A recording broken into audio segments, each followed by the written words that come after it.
thought that I'm not leaving without you. Said I'm not leaving without you. It's been a long time. Craft me, don't run away from me. Craft me, don't run away from me. Craft me, don't run away from me. Craft me. 1, 2, 3, hit it!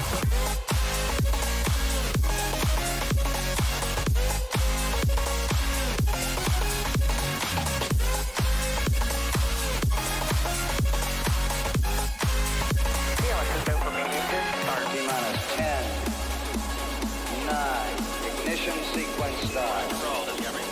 6, 5, 4, 3, 2, 1. Liftoff. We have a liftoff.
We've been planning a getaway from your house into outer space.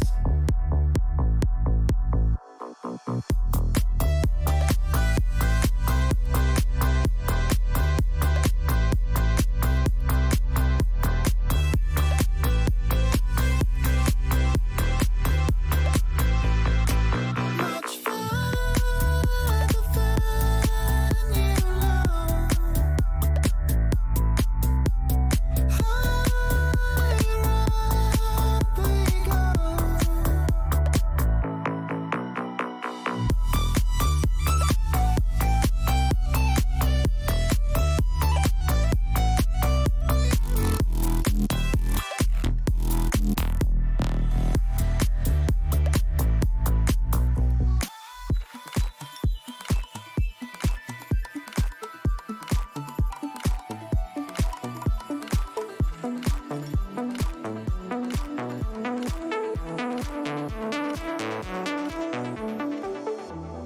No one knows we're so far away from home. No one Right. knows we are I think it is about time to get this thing started here. So hi, welcome to another session here on Forgebreaker. Why is that logo so high up there? Let's fix that. That should be like right there. Yeah, that's better. That's better. Cool. So welcome to another session of Civil War Empire here on Forgebreaker. They got an interesting session ahead of them. They just witnessed the execution of Sky Tarnith, and stories need to be stories, and we've got to tell them for everybody. So lots of things coming up because we got to lay the groundwork for our upcoming continuation campaign that will continue after Civil War ends here. So let's get to some of that as we start to wind down the sessions. I believe there's only 3 sessions remaining in Civil War, so that's kind of exciting and terrifying at the same time for me. So with that, we also have all of our games that are coming up this upcoming week. Tomorrow I am going to be streaming video games, not something I normally do, so hopefully you enjoy it. I'm going to fill in for Fate, who usually does video games on Thursday nights. But I will be streaming at 7:30 instead of 10:30 like he normally does. So feel free to jump in, come and watch some of the games with us. D&D replay is Friday at 8:30 in the morning.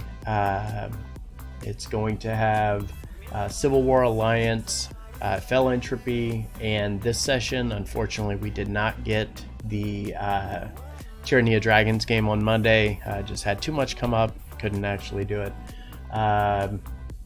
Ascension is this coming Sunday, with Tyranny returning back to its normal time slot or day on Tuesday. Giants is coming up on Wednesday, and then the next Alliance game right now is slated for the 15th, but that possibly will change, and I will keep you guys posted on Twitter. If you don't already follow us there, you definitely should. And Gentleman Joe, as always, thank you once again for the host. Very much appreciate it, my friend. I think that pretty much covers everything, though.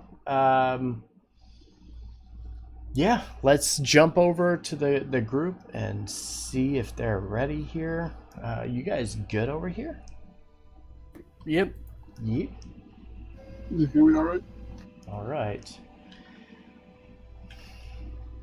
Man, all of my layouts are broken today. Why is everything so broken? That's better. Cool. All right. So let's talk about what happened last session. Last session, you guys made your way back to the city of Toledo. With the death of Lady Gladamain being kind of new and recent in your mind, you travel back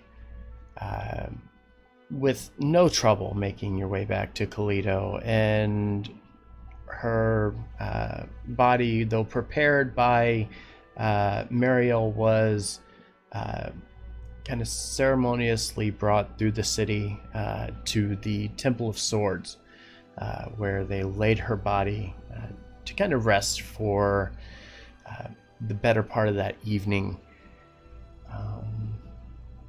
There was also some discussion while aboard the ship making your way back to Toledo, as Avalana was attempting to do all she could to try to spare the life of Skytarnith, who, even though had done wrong by the Empire, Avalana still didn't believe that it was right to allow this to happen. Attempting to convince Mariel would go back and do all as she could, and would think it over and try to find a way or a loophole to make this work, though eventually telling Skytarnith that this probably isn't going to be good for him, no matter the outcome that she comes up with. So they make their way back to Toledo. They set up for a funeral procession and allow the people to come through the Temple of Swords and pay their respects to Lady Gladamain. As the evening began to wind down, that was the first time that anybody really got the chance to see or speak with King Stormholm. It was at that time that King Stormholm went and paid his respects to the woman who he loved and cared very fondly for. And then noticing Skytarnith in one of the chambers, watching over the kind of ceremony site, would ask who he was, as if not to even recognize him. Though he could not get the blessing of the king, Skytarnith was still gracious towards him and showed his respect, which did set well with the king, though didn't buy him anything additional. It didn't save his life or prevent the things that were about to come. As morning fell the day after, something unexpected happened. Kai Gladamain walked into the chambers and walked in front of Skytarnith, kind of fiddling with a few things in his hand, not really saying anything to him. After about 10 or 15 minutes, he finally began to speak. And he spilled every dirty secret that he had of him being Tyrus, of the things that he has done to his family, to the Empire, to the Alliance, ways that he tried to derail a peace between the people, and ways to try to better himself and to become more than just an elf in the land, but a god. And as all of this came to pass, it didn't really matter. Skytarnith would take this to his grave as they would walk him in front of the holy shrine of Tyrus, place him aboard the chopping block, and would execute him in front of any of the civilians and our champions of the Empire. And that was how we ended. What's that? I wouldn't have watched. You wouldn't have watched? All right. But that is how we start tonight's session. We begin thinking back to how that session ended, the axe falling upon the chopping block and the execution of Skytarnith. Our party is mostly directly in front of the Holy Shrine of Tyrus, with Avalana, I'm guessing you stayed behind in the dorms over by the Temple of Swords? Yep. All right, so as a reference point, our Temple of Swords is over here, and you guys are directly north-ish. Remember, the map is flipped upside down here, so you're mostly north of the Holy Shrine of Tyrus. Let's see. Looking for notes. So it is the morning of day 17. You know that you're roughly 1 day away from the warning which Tyrus had given, or the kind of spectral image of Tyrus had given, which kind of flew directly over top of the shrine here. You only have roughly a day remaining before that has come to pass. However, a few moments pass as the blade hits the block. The rain continues to pour down on top of the wooden platform. The blood begins to drip onto the cobblestone pathway which rests underneath of it.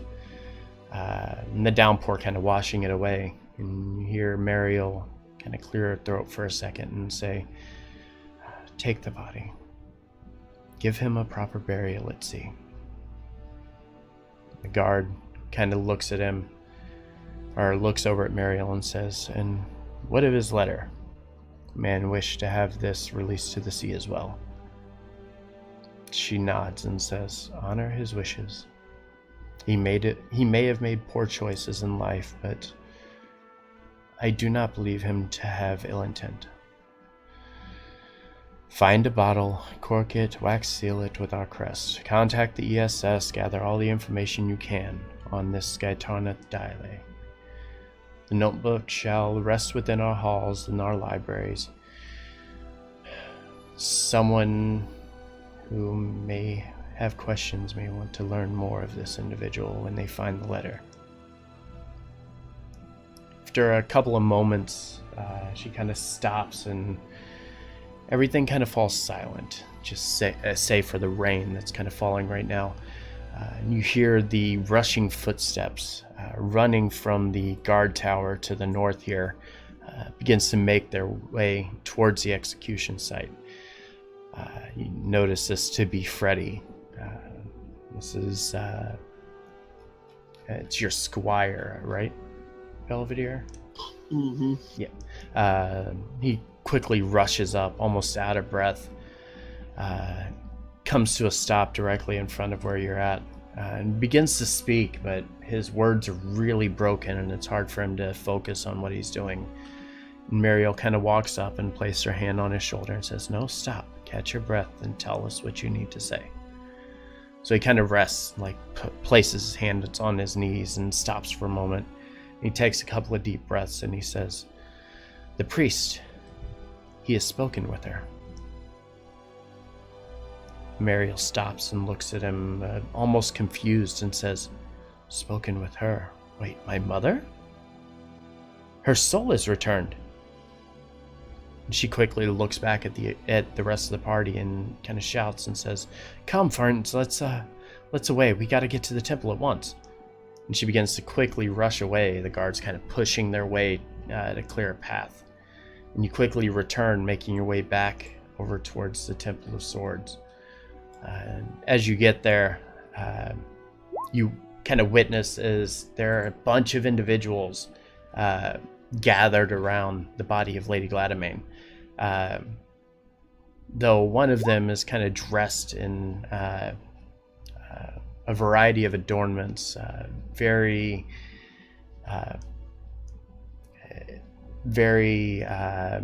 ceremonious kind of attire. And Mariel quickly walks up and approaches, kind of reaches out to her hand, and looks over at the priest and says, "Priest Valini, is this true? Were you able to reach through to my mother?" And the priest kind of turns and nods at her and says, "Mariel, Esserani says that she wishes to return home, to be amongst the deathless."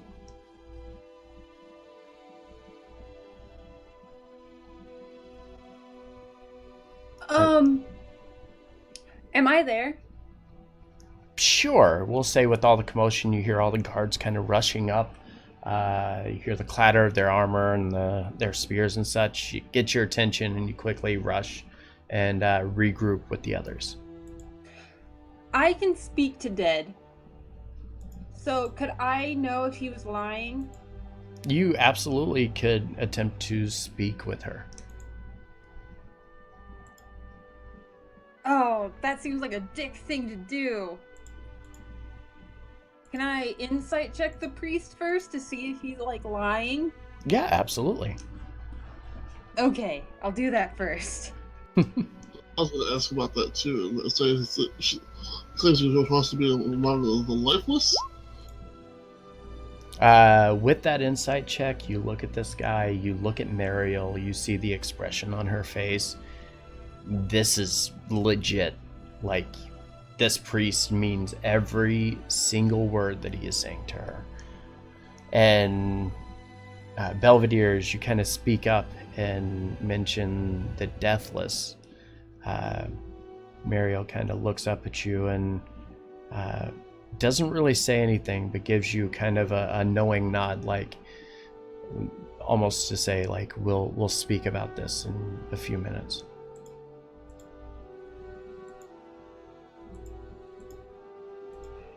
Dang it, I was hoping he was lying. That was a waste of a nat 20. Yes. I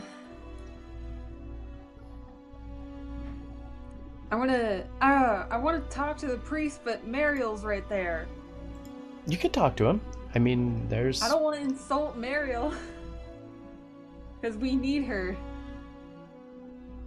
I don't think you're probably gonna insult her. Oh, I think I can.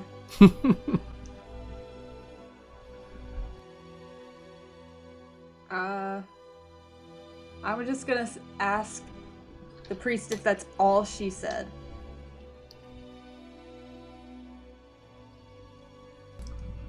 So as you ask that, the priest kind of turns and looks at you and says, "Well, there was more to it, but perhaps Mariel can inform you of the details. This is kind of a sensitive matter, something that this family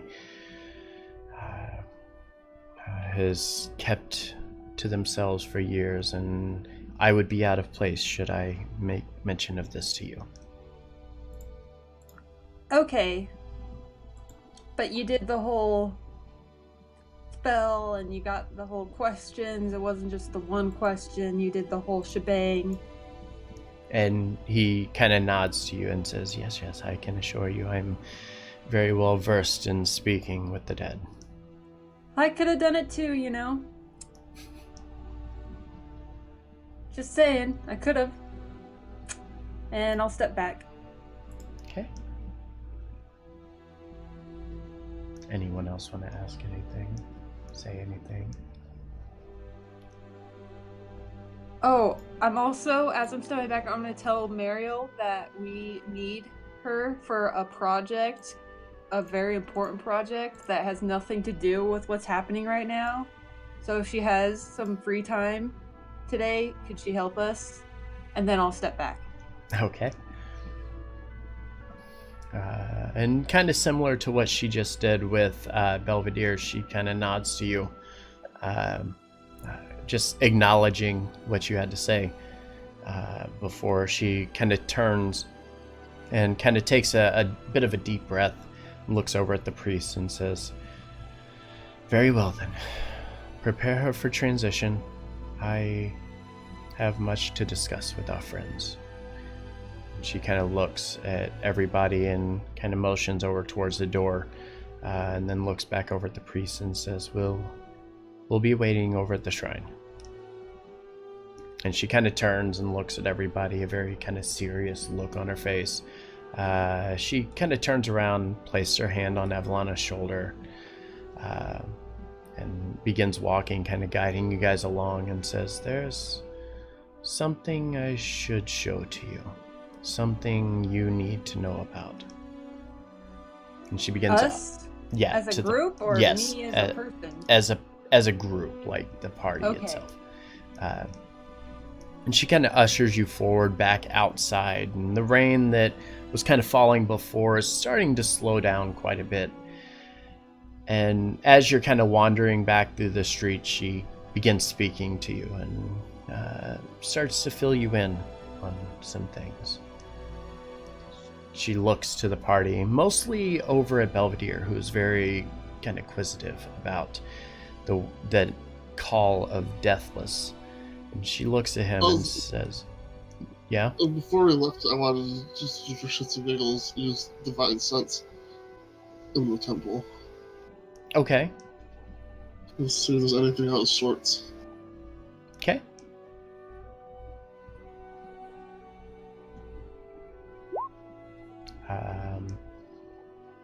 You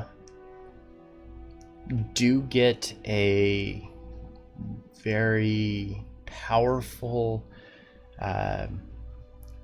almost, as it kind of mentions there, almost like a heavenly kind of feeling over the area in which she lays, and off a bit to the east from where you're at as you're kind of wandering through the streets.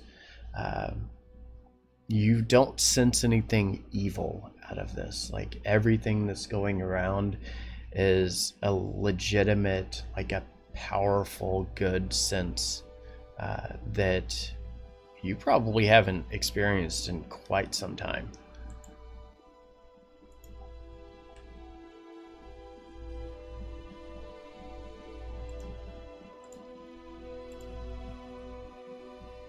Is there anything else you wanted to do? For the time being, no. Just interested in hearing what Mariel has to say. Okay. So yeah, she begins to guide you through the city. A bit slow, because she knows that this is a bit of a conversation that needs to be had. She begins to speak and says, the Gladamain come from a long line of elves called the I can't even pronounce this, and I was the one that wrote the name. The Verditas.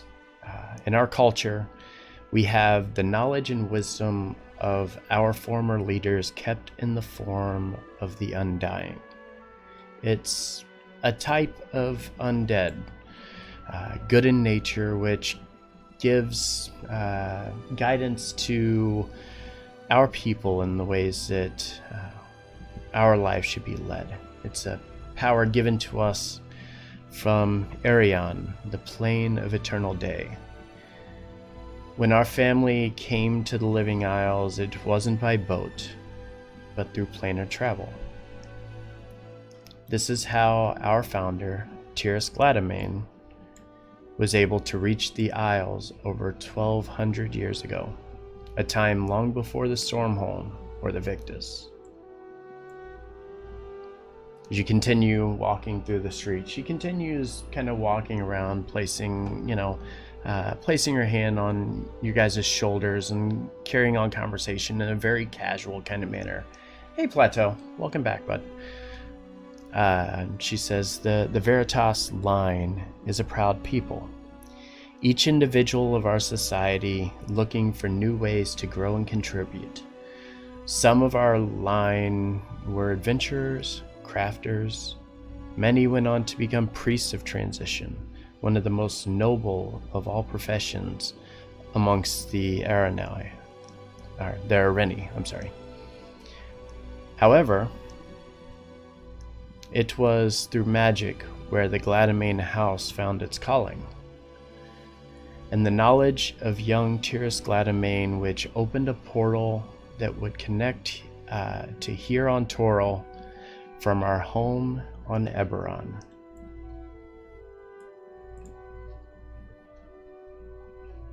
You begin to turn and head southeast here. Yeah, it's southeast. God, upside down directions here are a bit tough to figure out. She kind of looks at you and says, I can see there are many questions. Eberron is a world, much like this one, yet at the same time very different.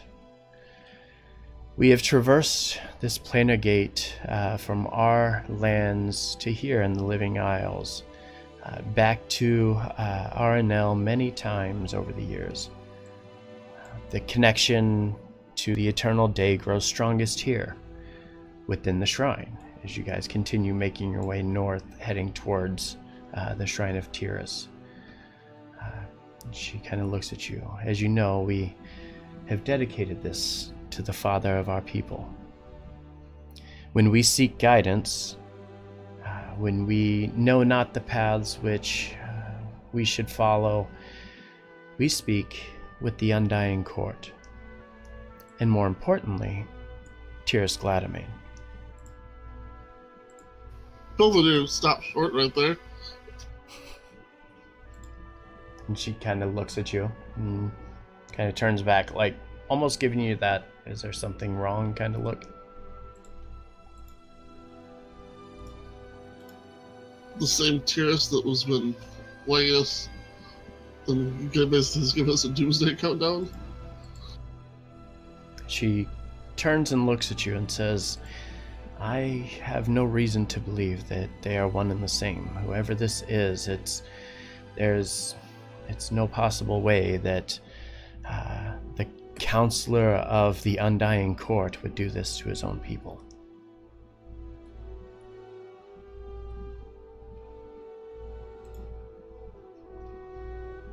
Belvedere will nod and continue following.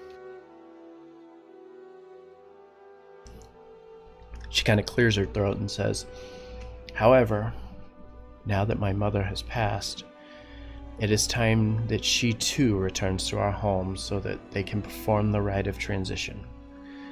This rite is required to preserve our elders, such as my mother, to a point beyond death, sustained by the veneration of our descendants. The Areni have been guided for nearly 20,000 years by the Undying. You watch as kind of behind you, several footsteps start to move back in your direction, aside from your typical group with Freddy and everybody in tow. The soldiers begin to march forward, once again kind of carrying the draped body of Lady Gladamain on this platform as they move forward. Muriel turns and begins to make her way into the Shrine of Tiras here. And we're going to do a map change. Like when it dies down a bit, but people are still like making enough noise, I'm gonna whisper to whoever's closest to me, that's my friend, and I'm gonna say, I'm glad I grew up human.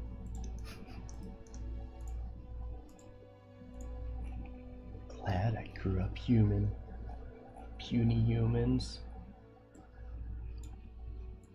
Alright, give me a second here because I've got to copy and paste all kinds of stuff.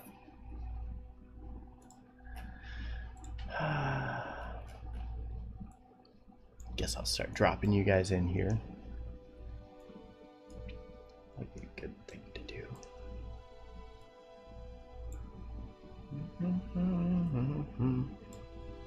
There we go. And then Mariel's here. We're gonna move some knights in place here. All right. Well, seems familiar. Yeah, I'd hope so. So yeah, you begin to follow Mariel into the shrine. She turns back, once again reaching back for the wand of the statue and begins to pull it down, and as such, the doorway ahead of you, which is currently kind of hidden behind this rock here, this door begins to slowly kind of descend into the ground and opens up a new passageway for you. Let me see. Make sure, yeah. Gotta move stuff. Here we go. It opens up, giving you passage into the chamber ahead. Mariel quickly begins to turn back, heading directly north almost immediately. The guards quickly following behind.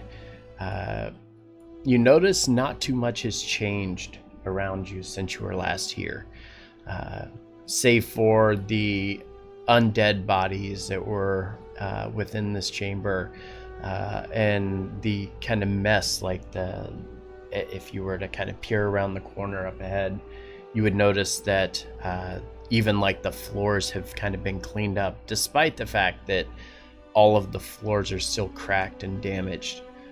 Not too much time has passed. I haven't been able to do anything with that yet.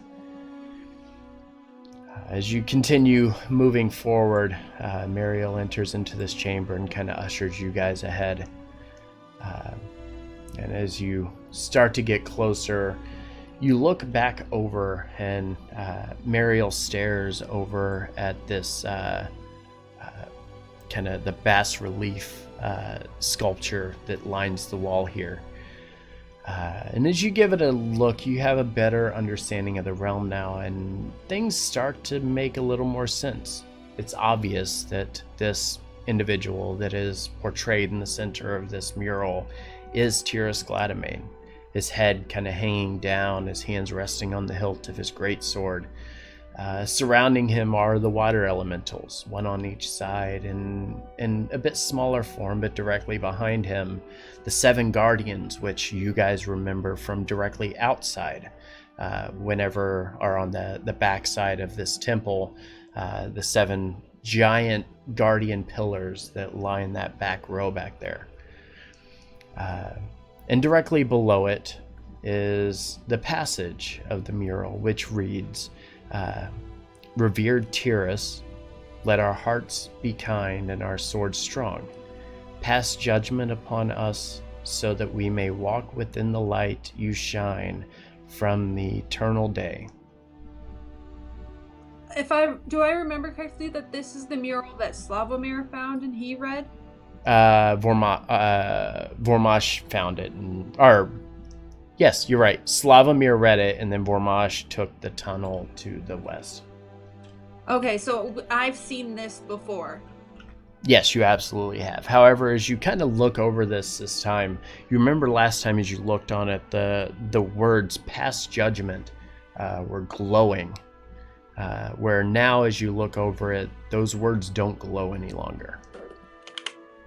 I'm gonna mention that to Mariel.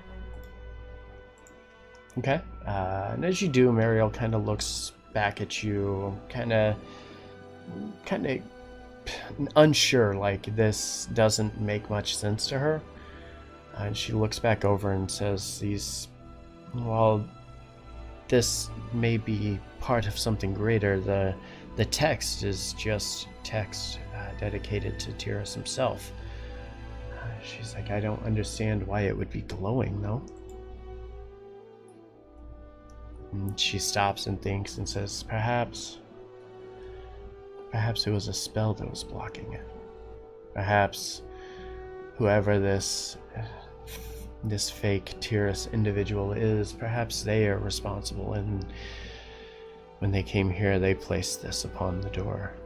As you see, the entryways in here are not blocked off, and for good reason. These are communication stones. And she kind of points to the hallway here, and then kind of around the corner, you remember the other hallway over here. And she says, these allow us to communicate to members of our council, members of the Undying Court, should we so choose. Wait, Mariel. Those let you talk to, like, your elders? Your dead elders? And she nods and says, yes, they... Because when me and I think it was Vormash, touched him, we got this weird story about how he wanted to take over the world and, like, kill everyone. And I'm guessing that wasn't your elders.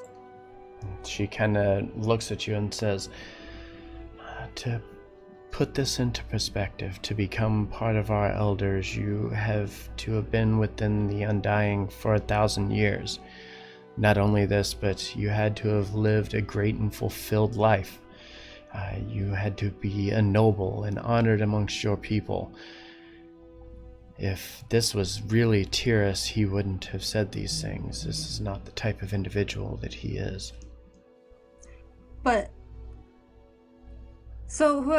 we know it was the fake Tyrus that's been harassing us. So whoever the fake Tyrus is knows a ton about your family, personal stuff that normal people don't know. Give me a... Are you trying to, like, convince her of this? Like, No, do I'm you just fully saying. believe this? Or are you just... Is this something where you feel that at this point Avalana is, like, trying to take stabs in the dark to figure this out? Well, we didn't know this. We just came here and they're like, oh, there's these orbs that told us a freaky story.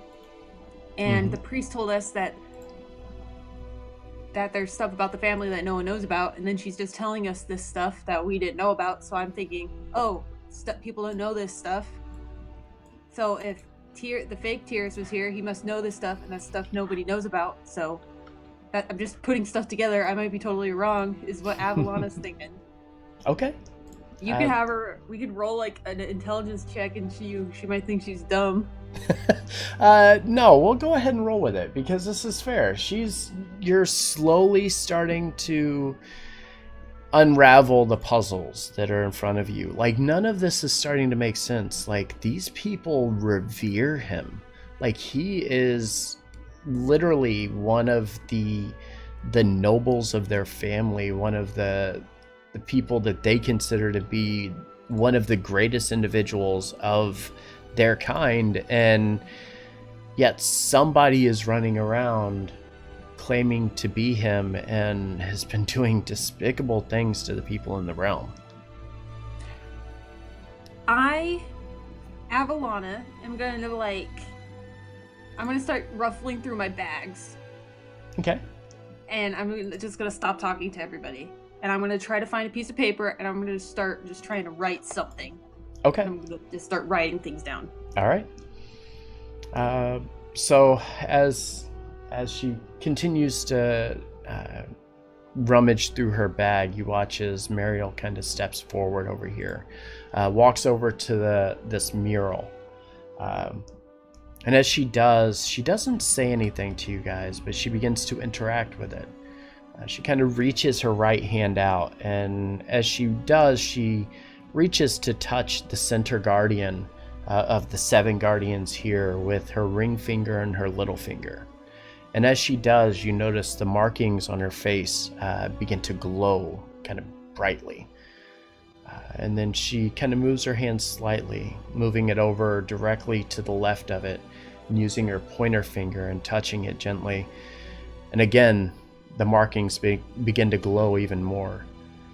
And then she finally reaches over, reaching for the one to the far right with her middle finger. And as she does, she touches it, and the markings light up and begin to glow just immensely. At this point, almost giving you a guiding light into the darkness. As they begin to subside, you start to hear the rumbling and the sound of stone against stone as the wall to the far east begins to kind of recess a bit, and then slowly drop into the ground, revealing a pathway to the east. Or west, because map's still upside down. On the other side of where this door was is an elevated platform. One that is roughly 5 foot in diameter and glows like the moon in a night sky. Around the edges are several glyphs, each one of the glyphs kind of alternating in the manner of like brilliant blues and purples. The glyphs lighting up individually, not really in a specific pattern, almost at random. The light itself is almost blinding coming from this chamber, because even with your torch light up here to the south here, this is 10 times brighter than what that is. It's almost a blinding brightness. She kind of turns back to you guys and kind of looks over the party and says, "Well, so, are you ready?"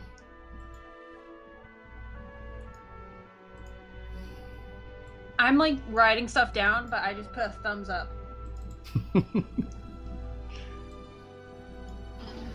Forgive me for asking, Mariel, but how long does it usually take for members of your family to make their request to come and join the Deathless? Like, she looks at you and says, "Well, the truly great can join amongst the Deathless almost instantaneously. Once the rites of transition have been performed, you could join amongst the Deathless and become part of the Undying Council. However, that calls for very, very extraordinary deeds. Most of the time, our people, when they pass, they become part of the Undying and remain such for 1,000 years. After which, they are given the opportunity, should they wish to do so, to join and become part of this council. It's a manner of balance, keeping things and kind of closed off and preventing from corruption within our people. This allows us to control the balance and keep things in our favor."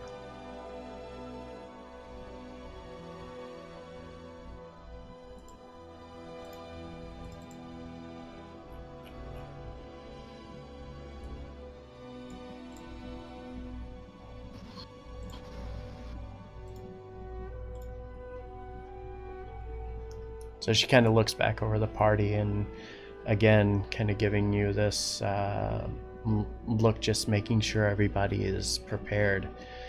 And she says, as she kind of looks back, points back over at this podium here, and she says, "This, my friends, is a portal gate. To pass through it, you need to stand on the platform, remain in place for the spell to take hold. It's going to feel a bit strange, however, so brace yourselves."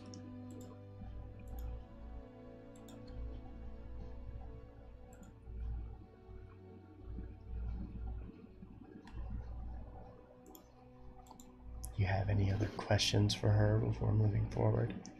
If she like motions to go in, I'll just go in. Okay. Yeah, she is going to be the first, so she begins to move forward and starts heading her way towards the portal. You watch as she walks over and begins to stand on top of the portal, And once she kind of situates her feet, she just stands still for a moment. And as her feet touch, within just a short second, she just immediately vanishes out of sight, almost instantaneously.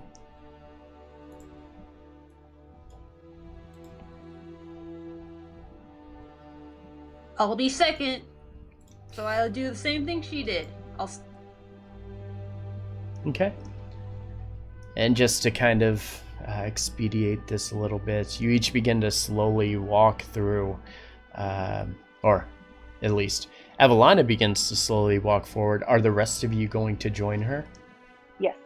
Yes? Yes. Yes? We can only go one at a time, though, right? What's that? We can only go one at a time, though, correct? Correct. You have a day left.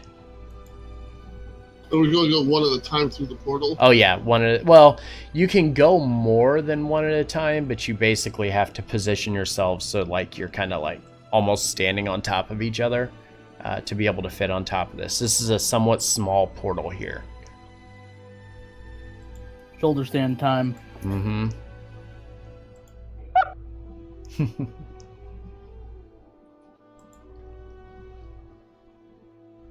So yeah, Positioning is always key. what's that? Positioning is always key. Remember that, Belvedere. All right, so you begin to move in, each one of you walking forward, kind of positioning yourself on top of this podium, and feel yourself dematerialize and disappear into nothingness. Everybody on the other side kind of watching this as it occurs. And one by one, each of you slowly begin to leave the realm until you find yourselves here.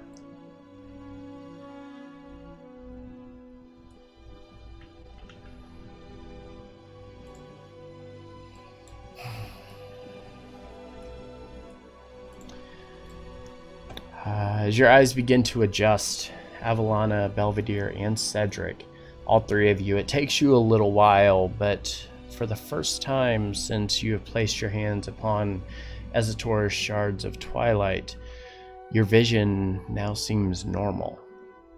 The world around you now feels almost dull and lifeless compared to what it was when you were within the Living Isles.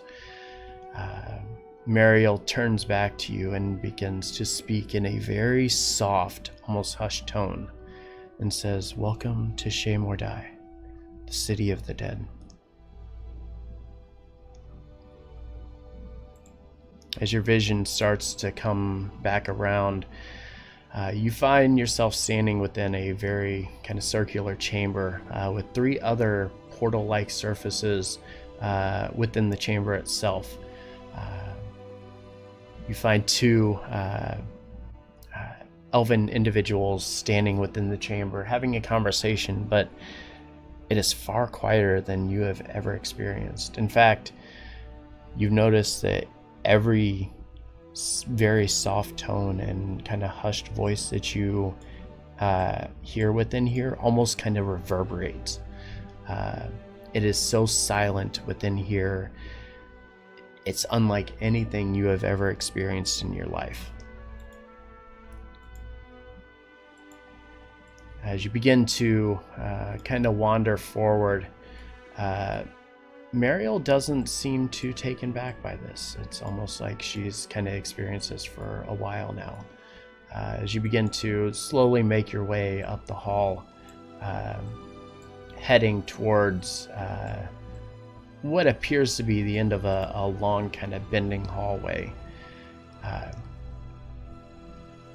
You continue on and you notice there is another chamber very similar to the one that you currently find yourselves in,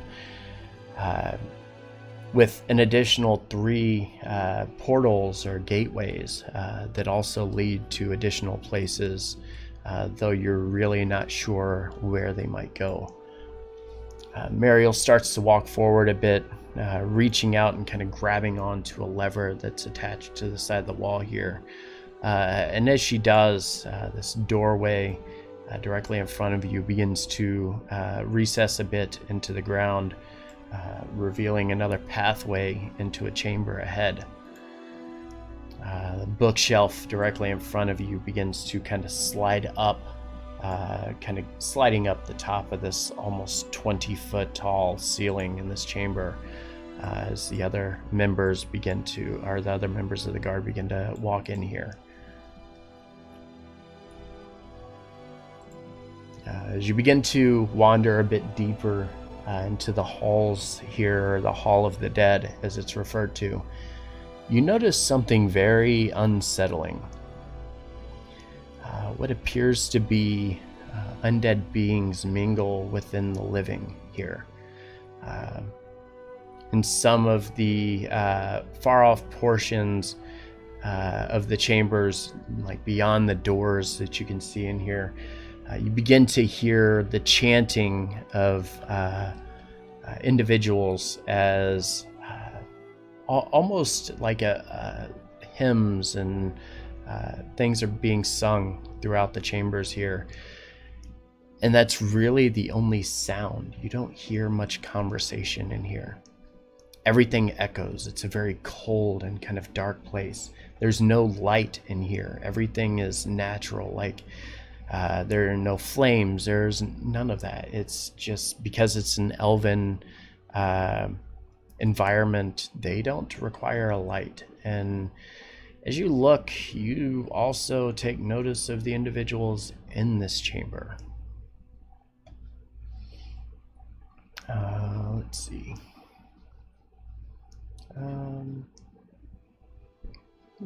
That's not what I want.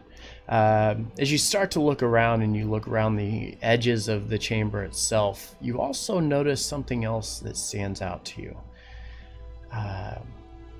Each and every inch of these chamber walls and the surfaces all around you are engraven with memorial verses and kind of sculptures in low relief.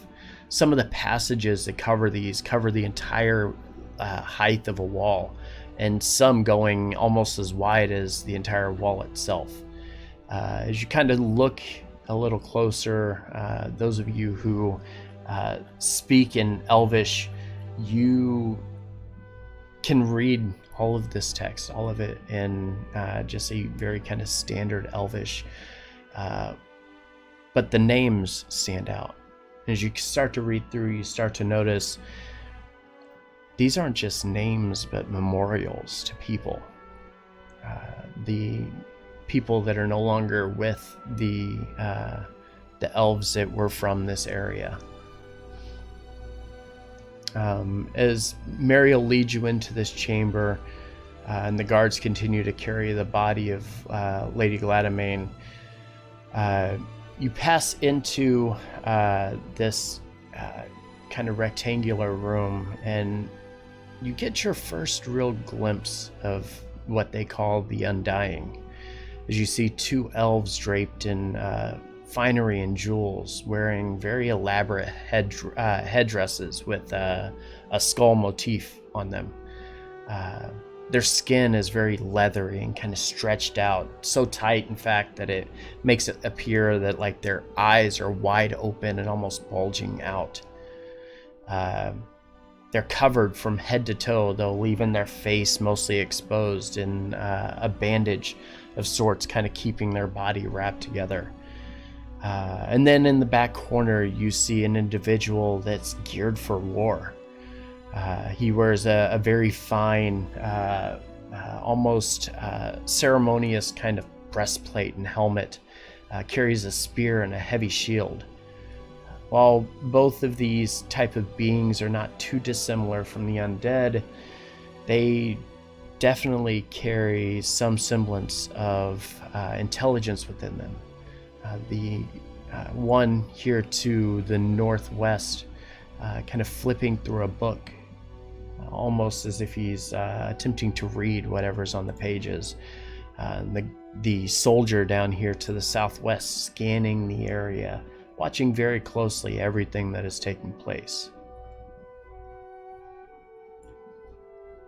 Again, Mariel begins to kind of push forward and kind of lead you on.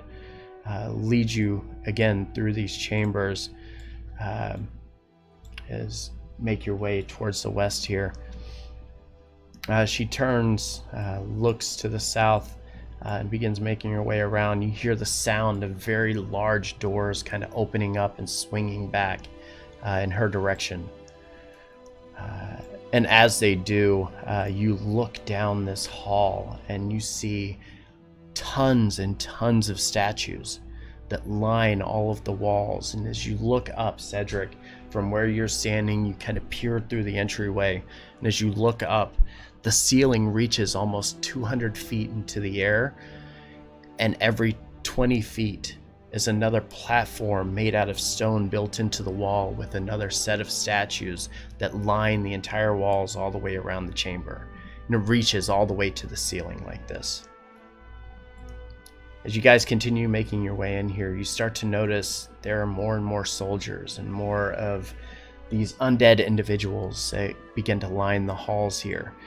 You also notice there are more elves within this chamber too. As you kind of peer off to your west over here, you begin to notice that there are several elves that are standing around many of the sarcophagi that are within the chambers. Some of them praying, some of them just visiting, as it were, to come and speak with members of their families that were buried amongst this chamber. And as you're kind of wandering through and you're taking notice of all of this, you see the soldiers stand at guard in front of every chamber, in front of every room, and watch very closely over everything that is taking place. Mariel kind of stops as she reaches down kind of halfway through this chamber. And she turns to her left, looking over towards this door and motioning for the guards to come forward. As they do, they kind of walk around you guys and begin to move forward towards this chamber. And as the door begins to open up here, you look in and you see what appears to be a platform, a ceremony platform ahead of you. One of the elven individuals within has begun preparations not too dissimilar from the kind of crude and elementary forms of embalming that you have seen, though this individual looks very skilled at what they're doing. So much so that when they bring Lady Gladamine's body into here and they place it on top of the pedestal, the individual immediately begins to perform rituals and chanting to the point that the guards, is almost as soon as he begins, the guards immediately begin to leave and kind of pull the doors closed behind him, so to leave him to what he was doing. Mariel kind of stops, telling the guards, a couple of the guards, to stay behind and guard the doorway. And she turns to the others, to each of you, and says, "If you'll give me a moment, I need to speak with the priest, and then we'll figure out what we're going to do from here." Okay. So she kind of sneaks between the guards, kind of making her way in, only opening like one of the doors as she enters in there. And it kind of leaves it open a little bit, and you can hear her voice, which echoes immensely through this chamber as she speaks because of how quiet it is.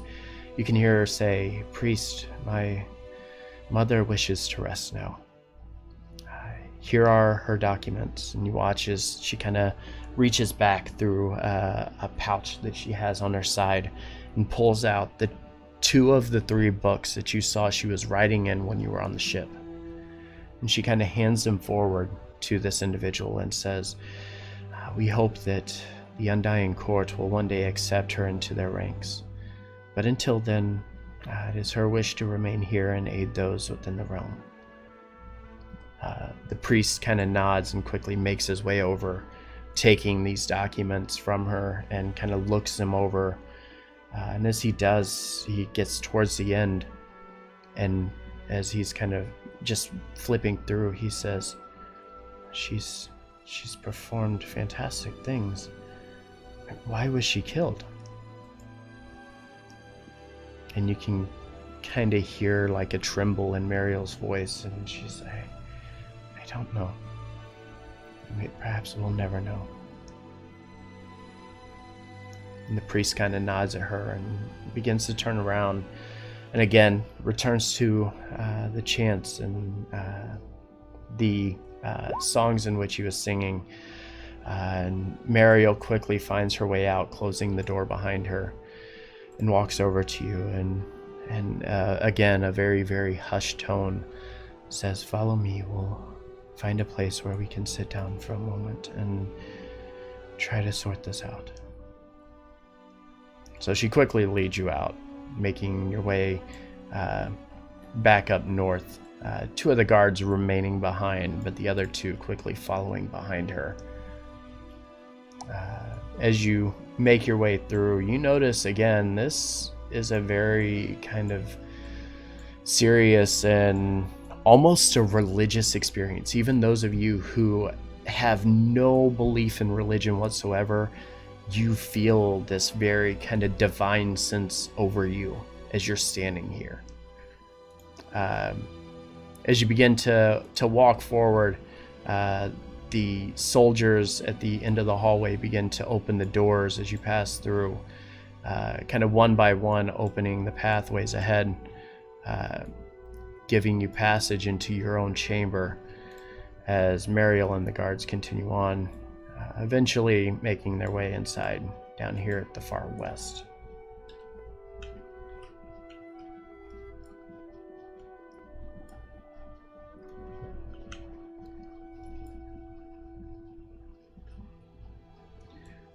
The guards kind of quickly move in, kind of flanking the entryway here. Mariel walks in, just kind of sits down. She walks up to the table, pulling the chair out, and just sits down and stops and takes a deep breath. As you walk in, the doors begin to close behind you as everybody enters. And as the doors close, it's almost deafening how silent this room is. As you kind of look around, you notice that there are many things placed across the walls that almost dampen the sound around you, so as the echo won't reverberate through the chambers and make its way outside of here. The doors, as they come closed, they seal almost just airtight as soon as they come closed. And everybody kind of stops and takes a moment, takes a deep breath, and Mariel just stops and says, it's all so heavy, it all feels like a dream. Do you want something to take your mind off of things? I'm saying this without looking at her. She kind of looks over at you. Doesn't say anything, though.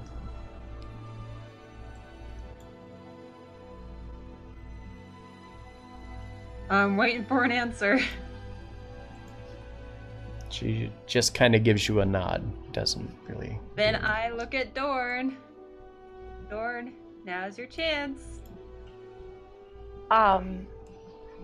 Your mother gave me this artifact to try to understand and perhaps decipher what exactly it does, but also she entrusted it to me to hold on to, and that's actually why I was waiting, was to see her again.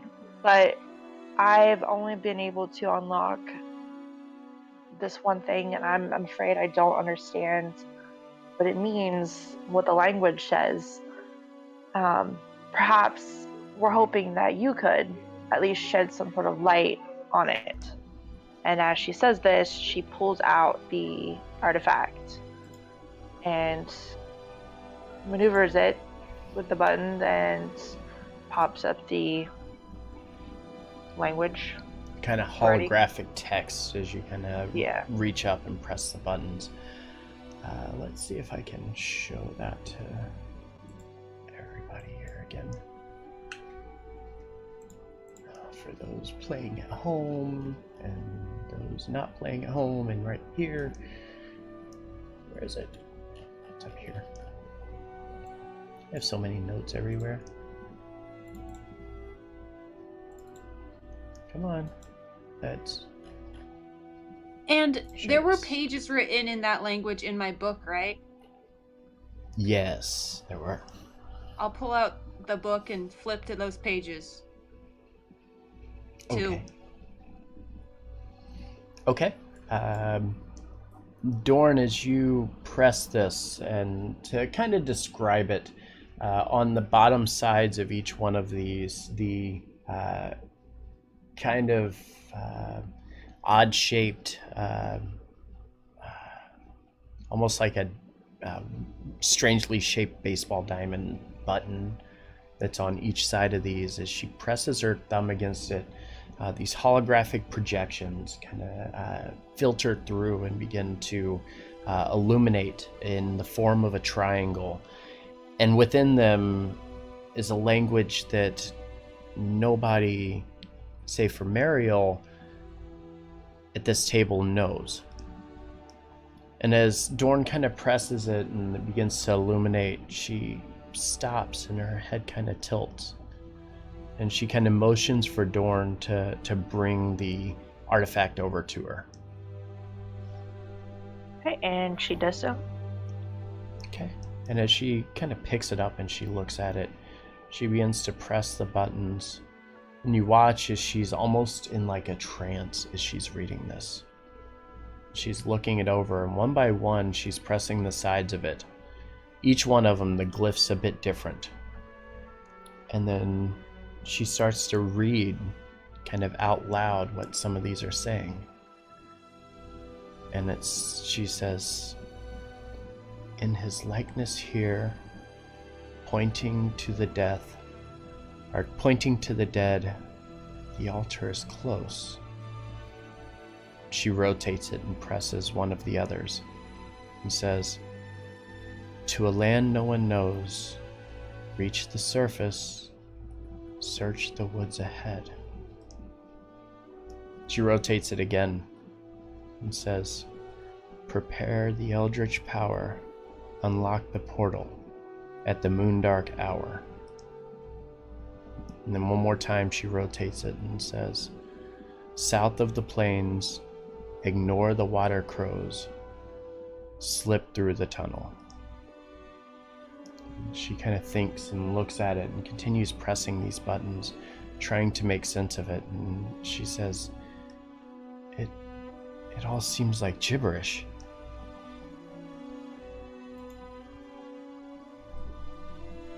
DM, will you send that to us in chat? No. I didn't get a chance to write it down because my computer was dying. I'll repeat it as she said it. How is that? Okay. One Let more me- time. 1 second. I need to find my pen. Alright. Ready? Okay. Yes. All right. So as she was rotating them kind of at random, and as she was pressing the buttons, she began to read them. And the first time that she pressed the button, it read, "His likeness is here, pointing to the dead. The altar is close."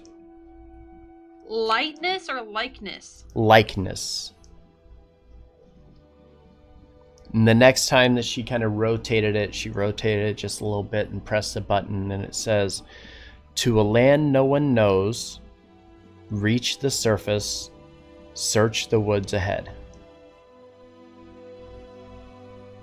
And then the next time she rotated it... Hold on, buddy. To a land no one knows. Reach the surface, search the woods ahead. Reach the surface, and I'm not that fast a writer, so reach the surface to the woods ahead. Search the woods ahead. You guys are going to have to help her because I don't want to continue to repeat it. So help I'm her out writing here. this down as well. Okay. The next time it rotates, she says, "Prepare the eldritch power, unlock the portal at the moondark hour."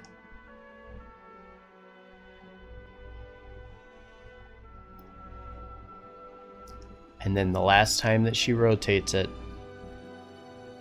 she says, south of the plains, ignore the water crows, slip through the tunnel.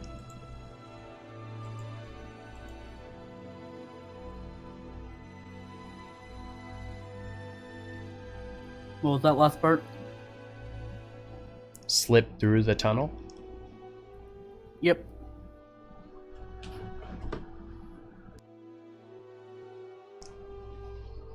And now we wait. Okay, so it's prepare the Eldritch power and then open the portal with moon power? I don't know, guys. What was it? Yeah, it's prepare the Eldritch power, and then I remember moon power.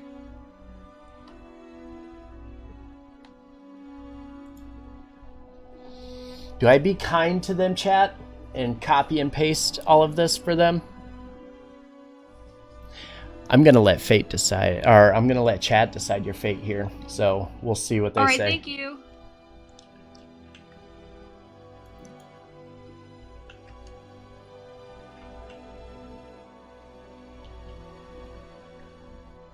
What do you say, chat? Anybody? Anybody want to give them help here? No, we got a no from Rendus. All right. What about these writings over here in her book? Which one? The ones that Ivana put out. So Avalana already knows what the text on the note says, because Lady Gladamain was able to translate that for her. However,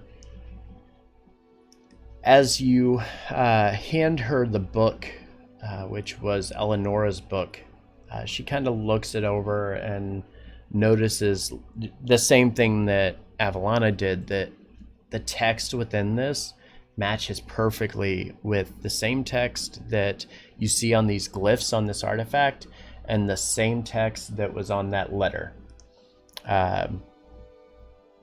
The language which she identified to you, Lady Gladamain identified to you as the Seldrun language, is an old language that hasn't been spoken, let alone written, in over 1,000 years.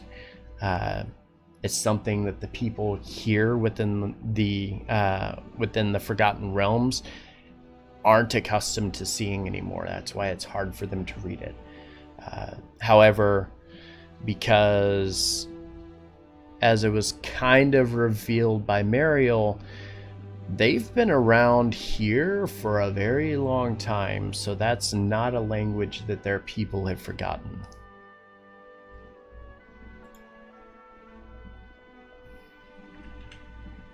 However, you'll have to decipher what all of that means, which, by the way, I did not put in order, so... Yay. I figured. That's why it's called a jumble. However, chat, I got a 2-to-1. Chat says, do not help you. So, I will not give you the quote, the actual text that it says. Thanks, guys. This is why I did someone with the keen 9 feet.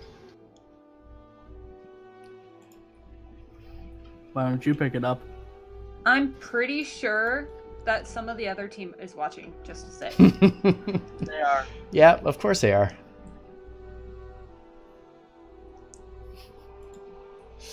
I thought we were friends, Rez.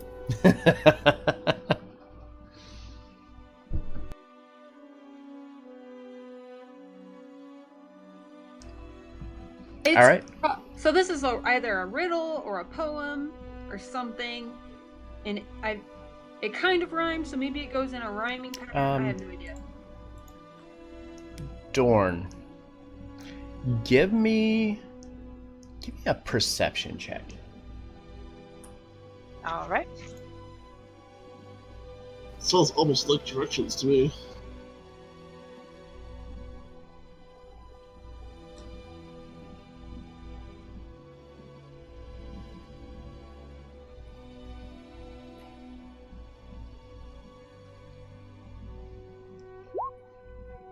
Ouch. No. Yeah. Yeah, so you just kind of look over at Mariel. You're really not sure. You're really not sure what to think. Like, again, as you hear all of these phrases being read, doesn't make sense. Like, it's such a jumbled mess. Like, and you can't understand why it's a jumbled mess.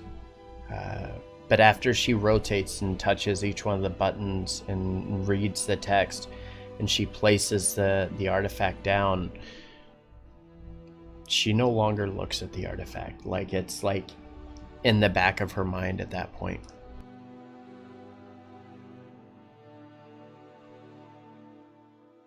Well, Doran is going to place it back into her pouch. DM, Mm-hmm. could I make a roll for like maybe my bardic knowledge of like literature? Like, do I know this in a like any of this in an order of like a poetry way or a riddle Ooh. way or something like that? That is a fantastic question. Give me an insight check. Awesome. With advantage.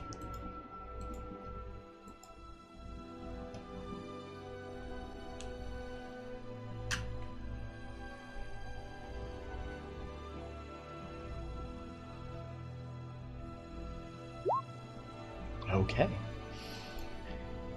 As you're reading this, you're definitely noticing that it is very out of order. In fact, as you start to notice it, you're able to start to make connections between certain things.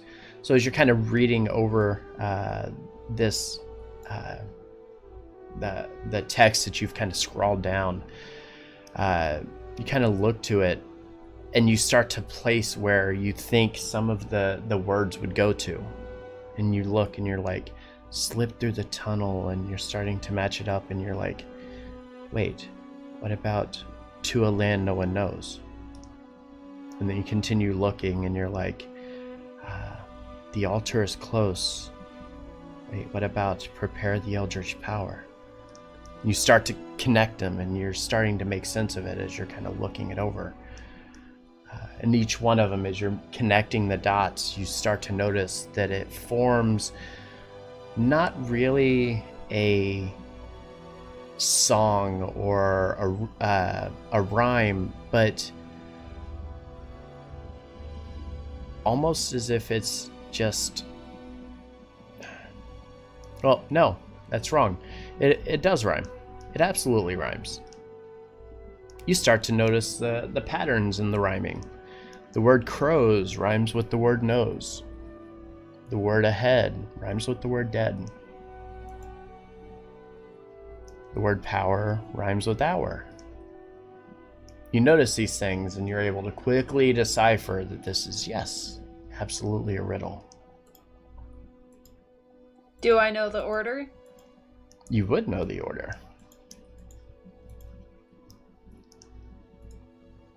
Will you tell me it? Nope, because I expected you to write them down. I do. Then So- you know what the groups are. You know the groups that they were told to you in. So And know I that- gave you all the hints.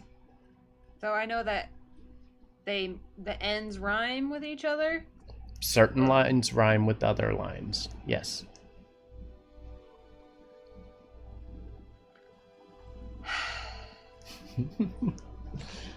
I tell this information to everybody else that they rhyme. It's a poem, a rhyming poem of some kind. It's a riddle. We just need to figure out which parts rhyme together. I'm not giving them all the answers, guys. I'm just not going to do it. It's not going to be that easy.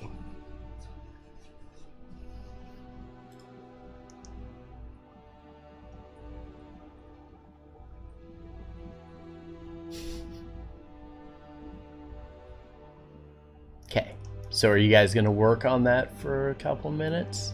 Try to figure that out? Yeah. Okay, 1 second. Do the sentences she said go together, or are they separate as well? They're in. So the way that she read them from top to bottom across each one of the sides.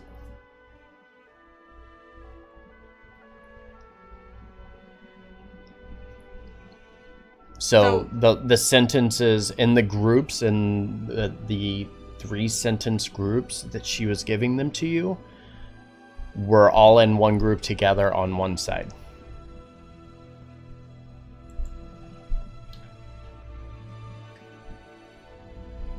Well,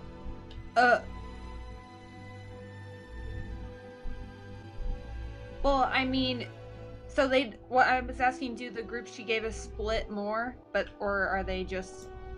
No, they were Okay. as is. There are 4 groups of text. Okay, that makes it simpler. Yeah.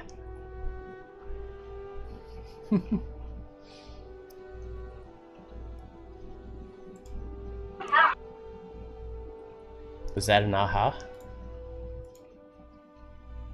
That's what it sounded like. Did I ever tell you I'm terrible with riddles? I gave you every clue possible. I know, and I don't get it. That's how bad I am. I not only told you what words rhymed, but I told you certain words that were connected because of Avalana's bardic experience. Oh no! I'm not an English major, so I'm not good at this stuff.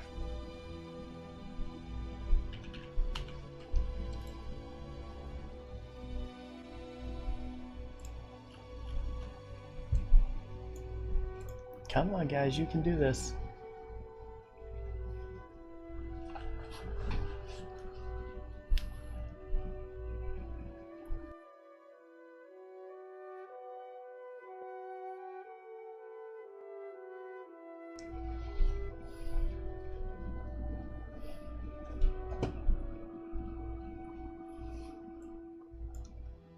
So as you guys are sitting here looking over this riddle that you've written down, attempting to decipher it, Mariel kind of looks around, kind of a bit of a smile falls upon her face, and she kind of looks around to everybody and says, you know, Tyrus himself resides here. Perhaps Well- that's where we should start. Well, first we need to But solve first- this puzzle But and that first, conspiracy theory I was working on this entire time that I wanted to talk to you guys about. But we have a puzzle hey to Ren, solve. Rez, if Well- you Go are ahead and do whatever free, you want. I mean, go ahead and hop into Discord his for me, likeness is pointing to the dead. because Look where we are. we'll do that thing. Perhaps Here this soon, is too. the first part of it. Kind of like a map, but still the riddle, like clues. Well, I mean, we don't even know what order the puzzle's in. This isn't its organized form. It's in a somewhat organized form. Not the right organized form. That's correct. But Dorn's insight check didn't help, so our Yeah. perception check didn't help that. Where is another bard when you need one? 1 second, I need to bring somebody into chat. So, as this is going on, and Freddy has joined you, though I don't have his token with you. Freddy stops and looks around the room and goes, Oh, wait, Sir Belvedere, I have something for you. And he reaches into his bag and he hands you a letter.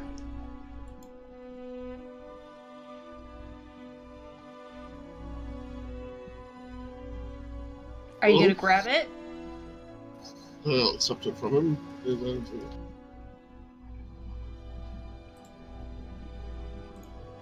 Okay, are you opening the letter or just going to keep it? What are you doing? Does it say who it's from? There's the letter addressed to me. The letter is addressed to the champions of the Empire.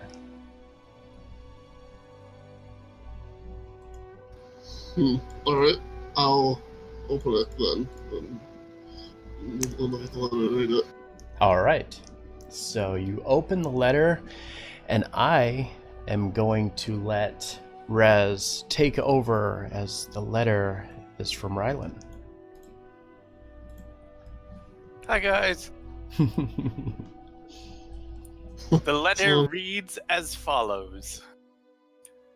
Dear champions of the Emperor, with luck, this letter will find you before anything unfortunate has happened.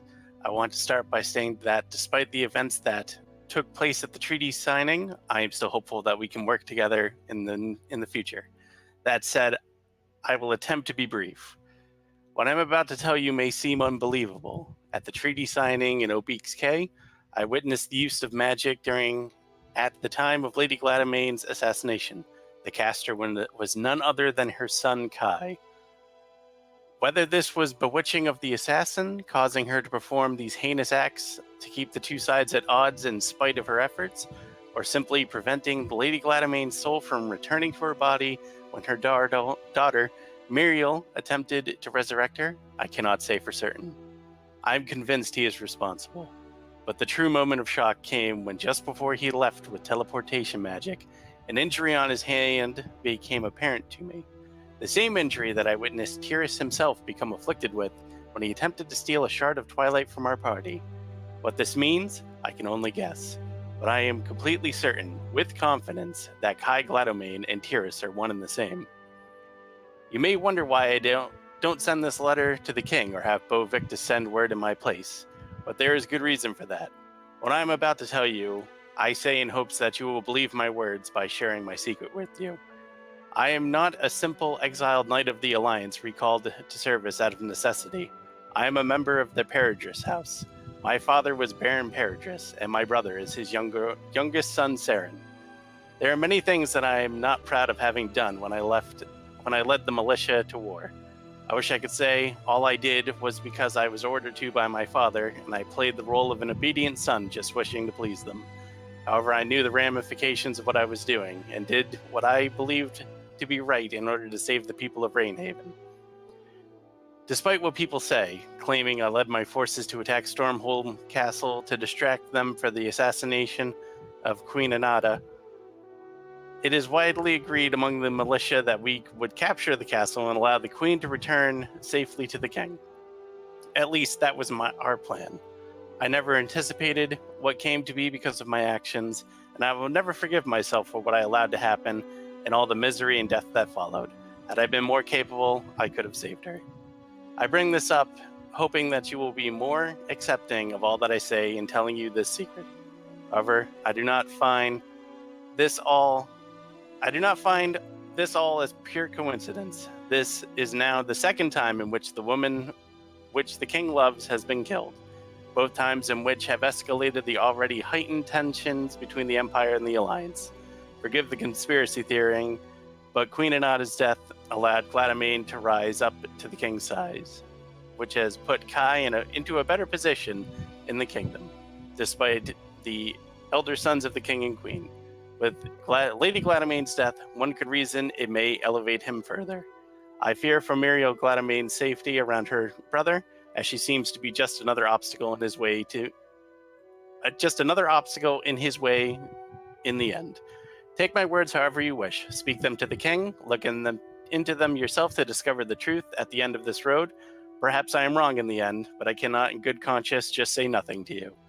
If you take this letter to the king, all I can ask is you accept his anger towards me as being justified, and do not defend my actions.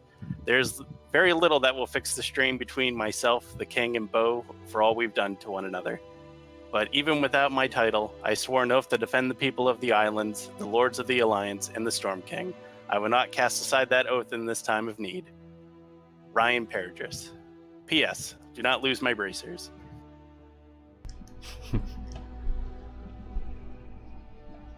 So, Belvedere, did you read that out loud?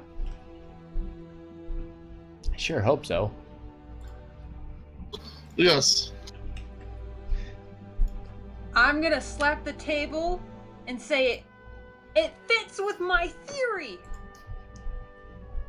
Thank you, Rez. No problem. You guys have a good game. Thank you.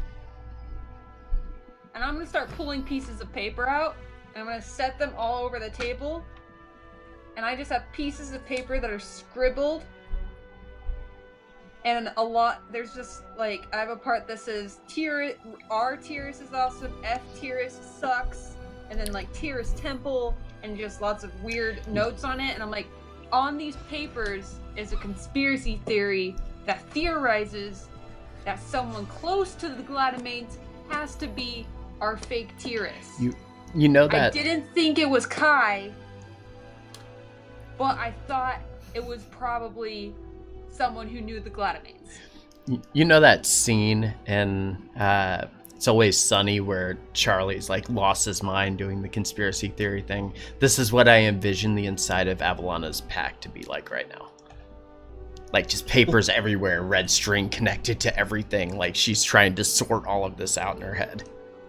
I just imagine everyone pulling a red string out of her pack and it's attached with a piece of paper to it as she just keeps kind of going and doesn't stop. Every time she places a piece of paper down, she's connecting that piece of paper with a red string somewhere. That is now Where'd what you I'm even doing. get all this red string? I have many things in my bag. You don't know what I have in there. It's never a good thing to ask a woman what's in her bag. DM, what I recall, based on what he's shared in this letter, thinking back to my vision that I had during the or before we had that collective vision in the room and all that. Mm-hmm. When I recall who specifically I saw at the execution of just the Paradise family. Mm-hmm. You sure would. You remember seeing Baron Paradris, his wife, his eldest son, and his youngest son. As well as the king. As well as the king who executed them in a very unorthodox and unkingly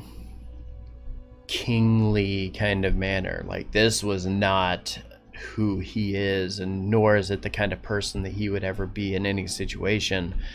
But you definitely, as you were watching, you got this sense that something was out of place. It's a little awkward because you would have swore that the eldest son of Baron Paradris was killed when the king came through.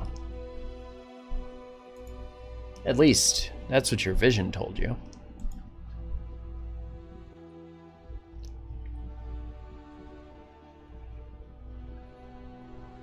Right. That's what he's trying to piece together, is that especially after the king himself essentially confirmed to Belvedere that he himself had been bewitched at one point into killing someone else. Mm-hmm.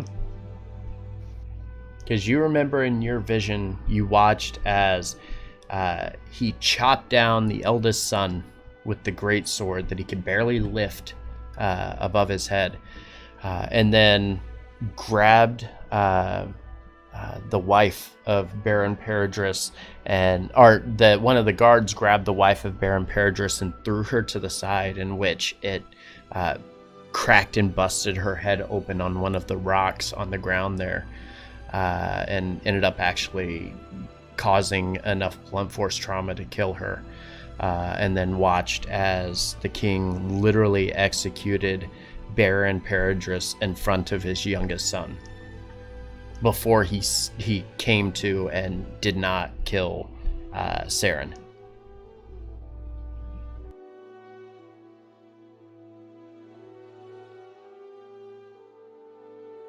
Right.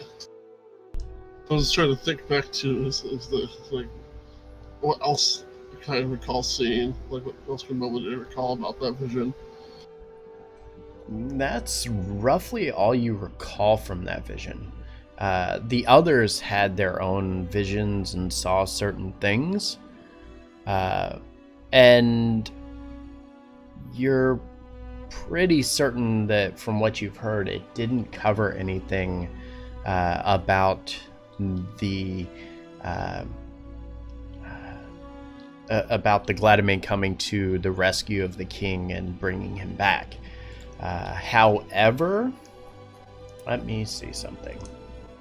Who has this?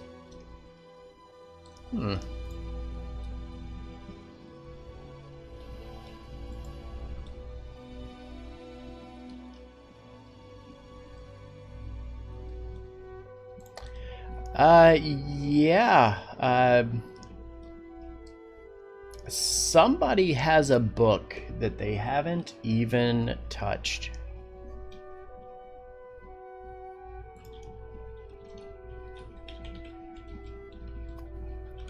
I want to ask Freddy where he got the letter from. As you ask him, he kind of looks at you and says, just some letter carrier brought it to me when we were in Kalido. I was so sidetracked with everything that was going on that I didn't think to hand it to you immediately.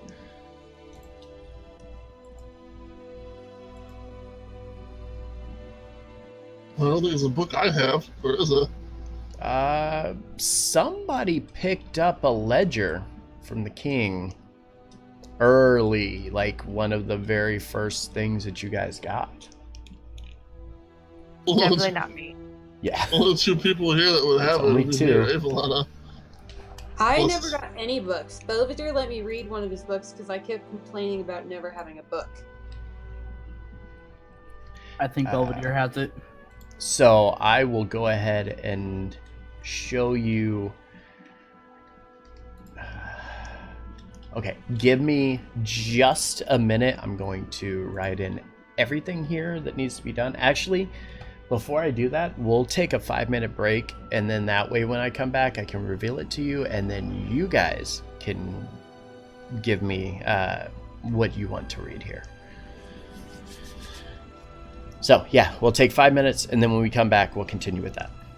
Okay. Okay, chat. 5 minutes, and then we'll come back.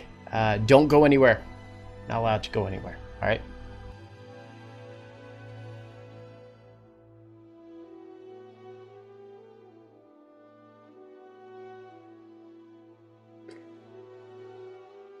Anyone still here? Yeah.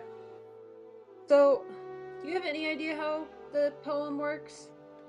No, I'm terrible at poems. I'm actually really good at poems because I did them all the time. But English is my worst subject. I don't think parts of it are actually like wrote correctly. Some of it doesn't line up to like what it says.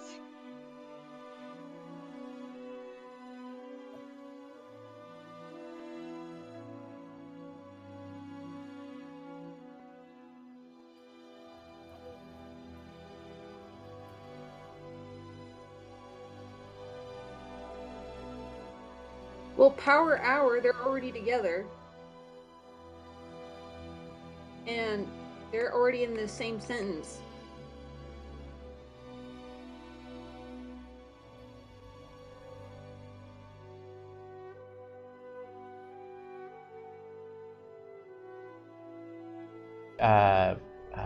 Segment of text. So there were 3 individual sentences or parts of a sentence. And they were read in the form of 3 individual parts. I thought you read them in 2 parts. Yeah. Nope.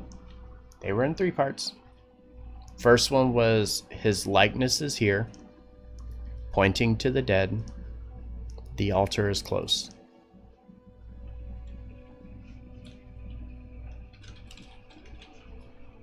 Well, now I'm never going to solve it because I wrote it in 2 parts.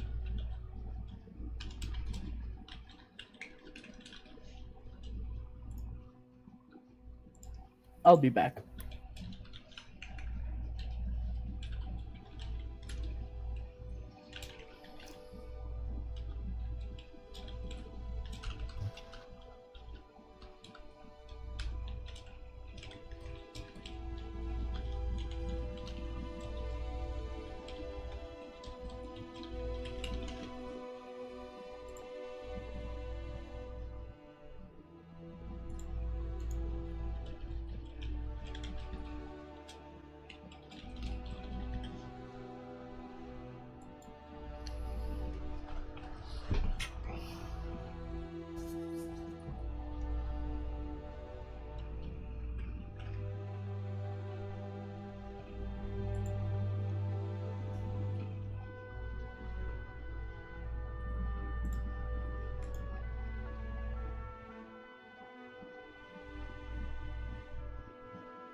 You have the whole thing right there.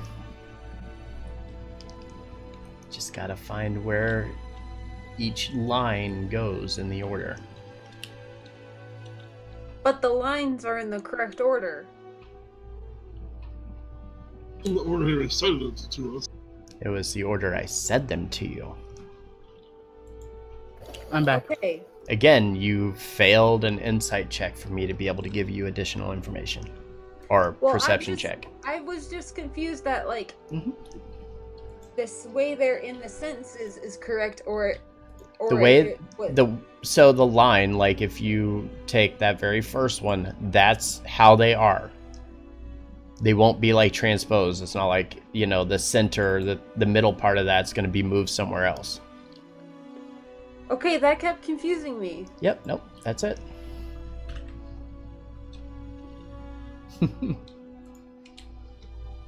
I love riddles. Are we back on?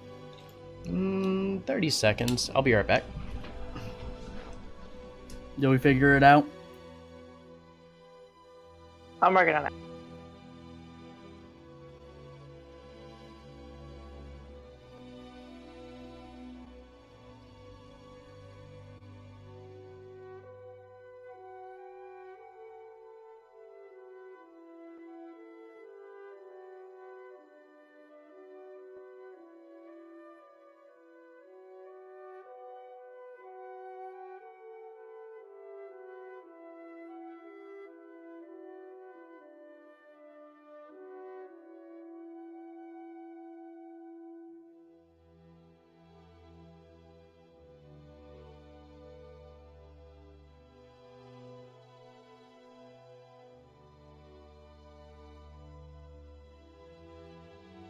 All right. So, we're back. And I'm going to share this with you.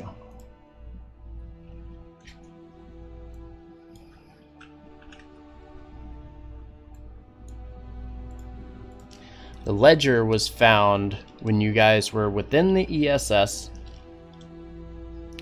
and you were speaking with Inquisitor Radar. Yes, Inquisitor Radar.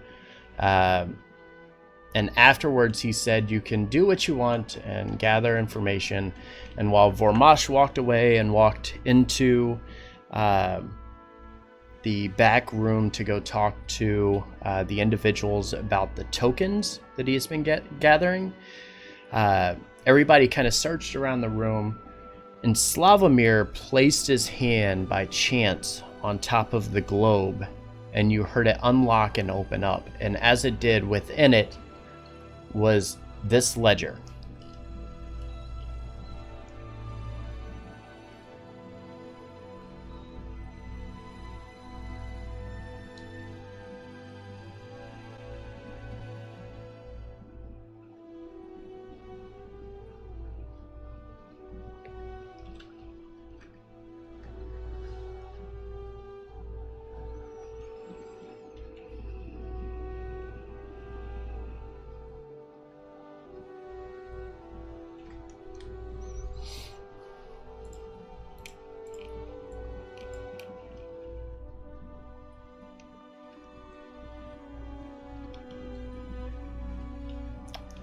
Awful quiet. So, who's the one that had this then? I'm sorry, what? Who's the one that had this? Slavomir had it, but handed it to you guys because English is hard for Slavomir. Or common is hard for Slavomir, I should say. Words hard. Yes. So I'm guessing one of you picked it up. I can't remember who it was. I think it was either you, Belvedere, or Avalana. He handed me his dragon book that I was to read through and then linked the information. I don't remember. I vaguely remember finding the ledger, but I don't know. Yeah, I'm assuming that he also handed that to you guys because, again, books aren't his thing. So.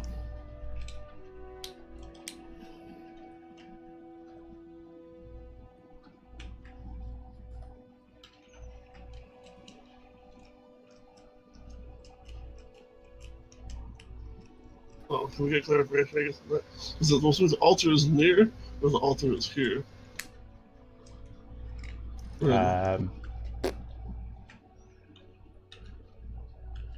I think it's near. I heard near, and then I changed it to here when I saw that Cedric had wrote here. No, it is the first line. The last word is close. The altar is close.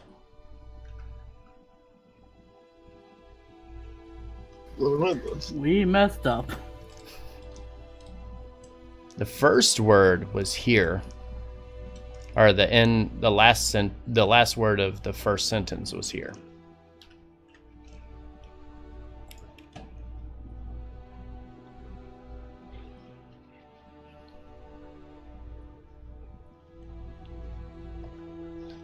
I don't know. You guys are getting it. I think somebody's doing something. I think Salty has got it. Dorn has got it.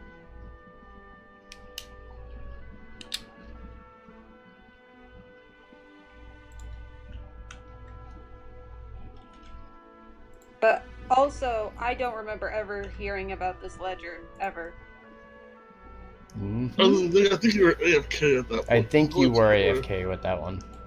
Or like you were late beginning of that session, because it's only me and Vermash that were playing at that point. Like you were late and Slavomir was gone that day. Okay, so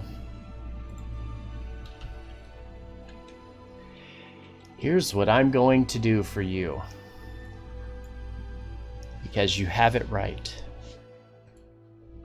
Oh, yes.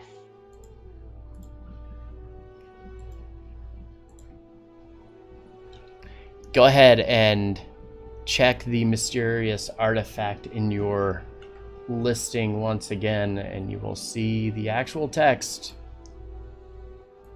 as it is written on each side.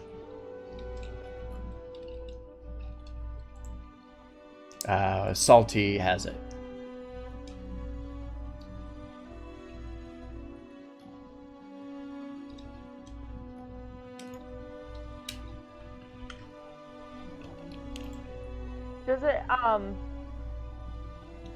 Does she know, like, when it pops up in this other language, does she know the glyphs now?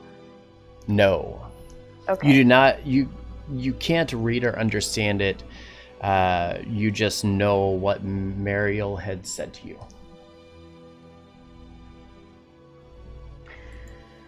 Well, she pulls it back out, and as she's trying to come to terms with this riddle, she, fiddles with it again and eventually figures out the order, which she then declares to the rest of the group there, what she thinks that it is.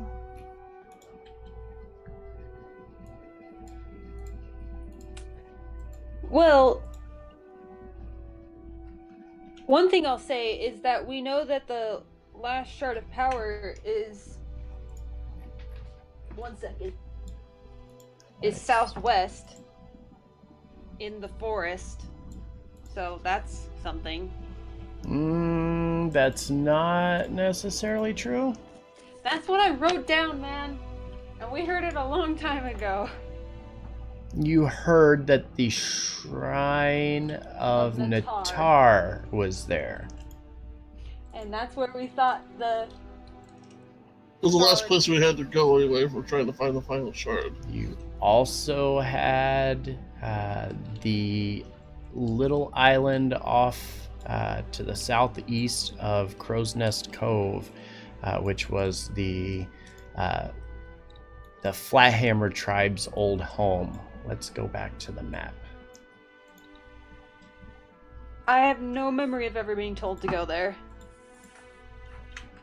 Which was this over here, which was called Mizzletherm. Strange name, but it was mentioned to you by the Fire King mentioned it, though briefly.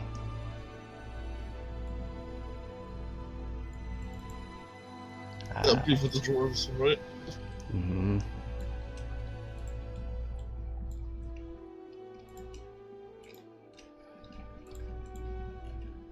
However, knowing what you know of the Shards of Twilight, you are fairly certain that attempting to retrieve that would be foolish, because the gods must select a warrior for them, and somebody who has just intervened themselves into a party and you know very little of them, you're pretty certain they're not going to be one of the chosen right off the bat. Yeah, I know, but that was the first thing I could think of south. However, yes, you do recall rumor of a shrine to the southwest called the Shrine of Natar.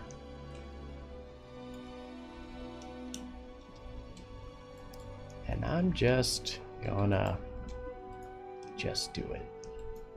Are you gonna let me and Belvedere do some passages since we've had this ledger? Sure. Without knowing it? What ones do you want? How many passages do we get to choose? I'll give you 2 each.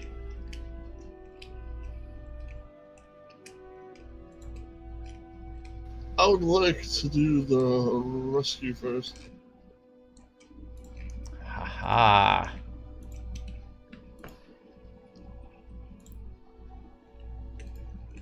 There you are. I have to do Lady Gladamain because she's my family. There you are.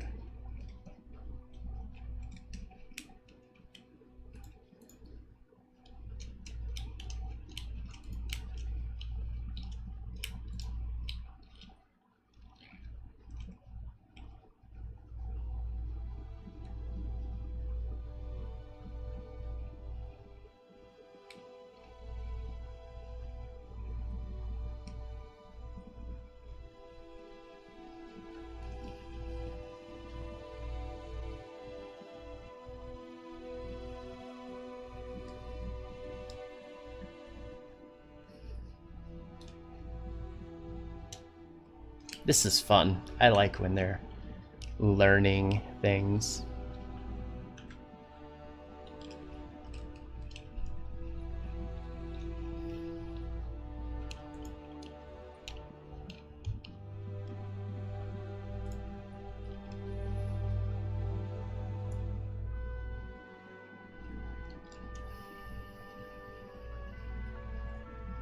All right. I like these little story bits. I'll just jump right to the end. Renewal day.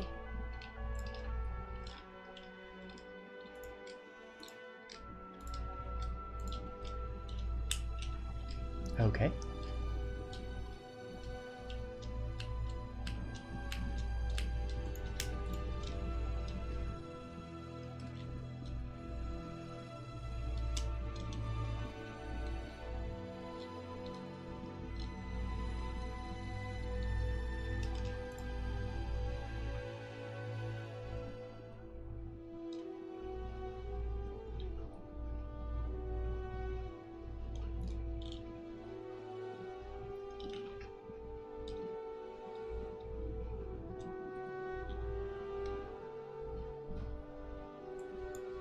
Any other one, Belvedere? Well, I think Chapter 7 family. Family? You know what's funny, chat? Is I knew exactly what ones they were going to pick.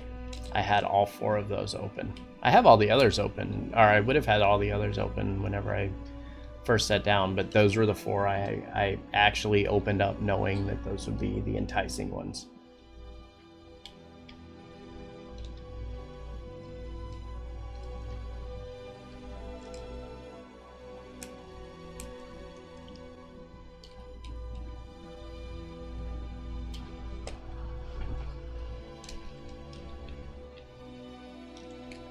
Now we wait. So let's see this window here.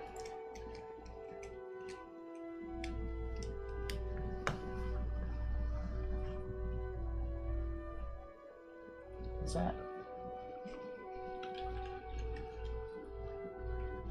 that overlay look okay, guys? The one that shows the sub follower and all that stuff.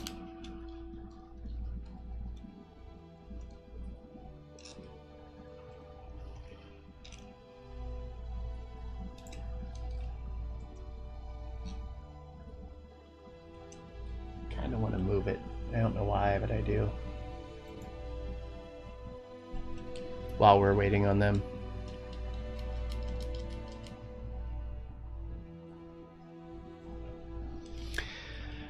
All right. So, I tell everybody what I know from the ledger that we've had this whole time, which is the king and the lady had a relationship before he was married, and they had a son from that, and he thought her daughters were awesome, and his son was a little weird. And one second. In that one, he just said her daughters were awesome, and his son was weird. That he had Kai before he was married to the queen. Mm-hmm. And then in my last entry I read, it was about right before going to the thing where they declared war on each other, and he was going with Lady Gladamain, and he was just trying to figure out how it was possible for him to make the Alliance traitors when they were friends for so long and stuff. And he was like really torn up about it. So if you guys recall, the introduction page that I gave to you, when they're all sitting at the table, and that's when they arrested Bo Victus, the passage that she just read was written as they were en route to Obix K to go through the renewal day process in which they arrested Bo Victus.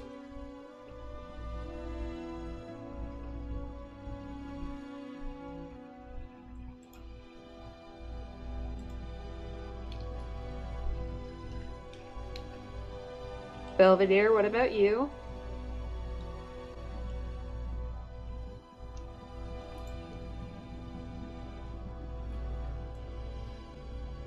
Well,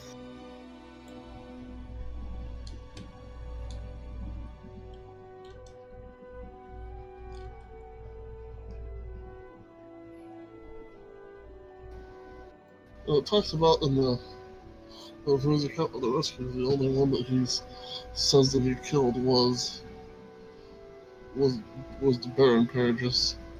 So it doesn't say anything about his son.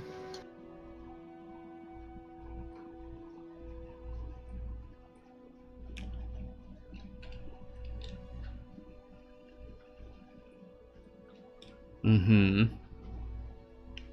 And that he lashed out angrily, and he was not sure why he did it in the first place. All it did was solidify what the people of the Alliance saw him as. Mm-hmm. It talks about whoever was the assassin who escaped the castle. That there's only a handful of people that would know how to navigate the catacombs. Which he used, which was his family and one other person. Mm-hmm. Besides that, he talks about his sons a little bit in a later chapter, but I have a quick question. The map that was up, do we all know what that looks like? Of the island itself, yes. Okay, well, Dorn is going to make a note that she thinks that perhaps the end of the riddle was leading to the Shrine of Natar. I Okay. think that's how it's pronounced. Mm-hmm.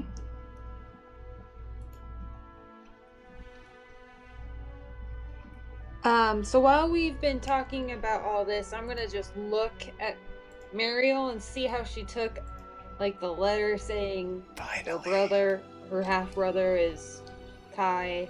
I mean, is Tyrus and murdered their mom, and us just not really addressing that and stuff. Seeing how she's handling all this. Yeah. So I've kind of been waiting for that for a while. Oh, do I need to roll insight? Oh, no, you don't even got to do that. You look over at Mariel, and she, despite where you're at and how very uneasy the Undying are around here, like how uncomfortable you feel around this undead presence, she literally looks like she saw a ghost. She is in a state of shock. Like, she can't fathom how her brother, her half-brother, could ever do such heinous things, let alone in the name of the Undying Counselor Tyrus, which has been a monumental contributor to their people and somebody who has built their people to be what they are. She is just, she can't believe what she is hearing. Like, she's speechless at this point. She's just sitting here, her eyes are just huge, just staring at, just out into space, like not saying a single word to anyone. I'll put her hands out.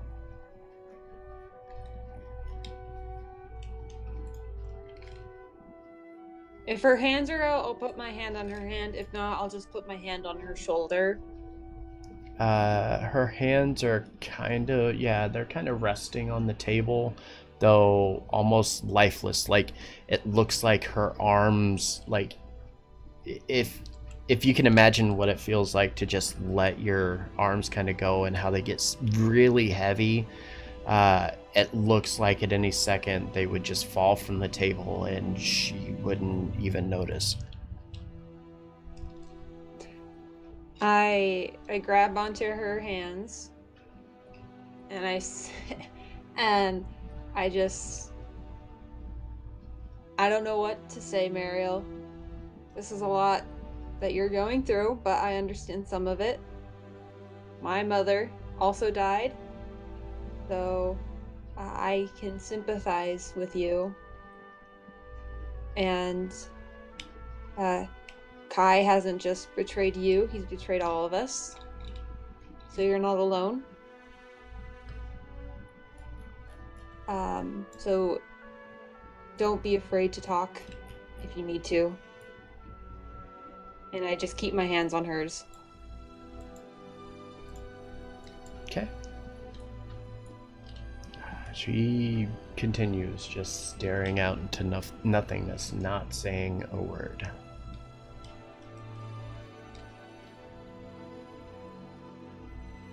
I'm gonna turn to... Is Freddy in the room? He is. I'll say he's like right here. Let me go ahead and put his token on here since I have that too. I'm gonna turn to Freddy and I'm gonna say, where's the last place you saw Kai? Because I imagine I haven't seen him since I went to bed last night. He kind of looks at you and says, "Well, I haven't really spoke to Sir Kai since." And he stops and thinks and says, "Well, since we left the ship, that was the last I had seen him."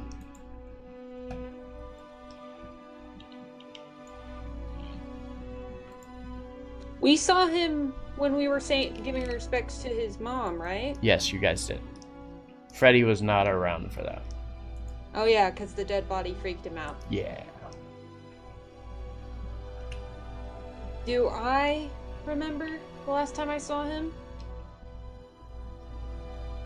You caught glimpses of him within the temple after they had placed her on the podium for the ceremony. He would come in and out, kind of mixing and mingling with the individuals that would stop in to pay their respects. But he didn't really stick around too long. You guys never saw him for Sky Tarnith's execution, even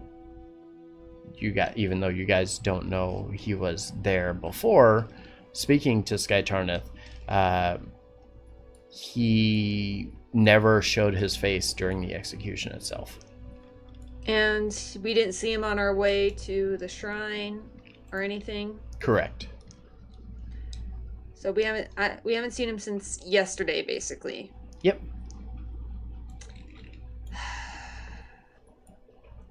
Okay.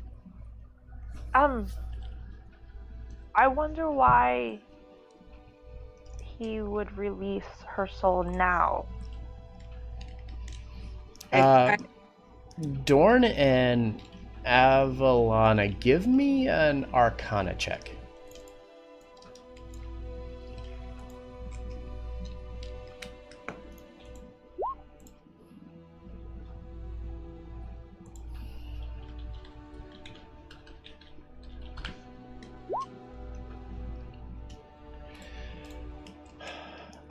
Avalana, what you know of,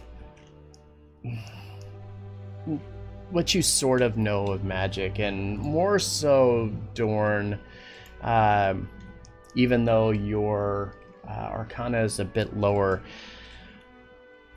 you're familiar with a spell that allows you to contain a soul. However, there are stipulations to said spells. You can only do so for a certain amount of time before the soul eventually leaves. A spell such as that, which lasts roughly 8 hours, would hold up to 6 times. You can exploit the soul or hold it up to 6 times that duration. So every time it would begin to release, you could call it back and hold it within this spell. You can do that till that 6th time, at which point the soul is released, the spell ends, and it's able to continue on about its way. The right amount of time had passed for that soul to finally return to the body. It was no longer a prisoner. It was allowed to escape the prison that it was basically in and return to its body if it so chose. Okay.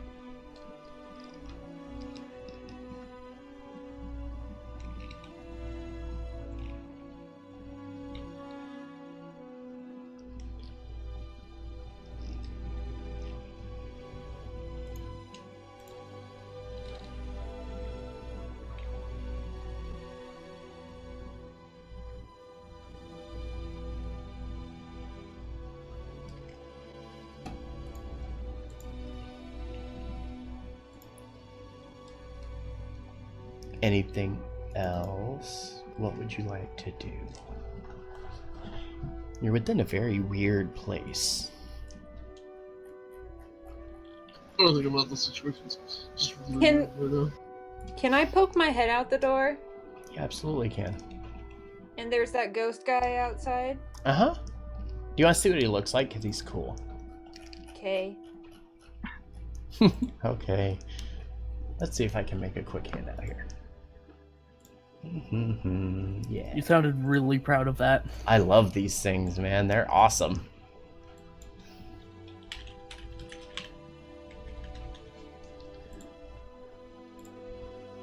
I have a picture already. Where is it? Where are you, picture? Yeah. Here you go.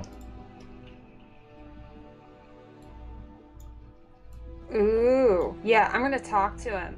Or her. So I'll just go up to him. Okay.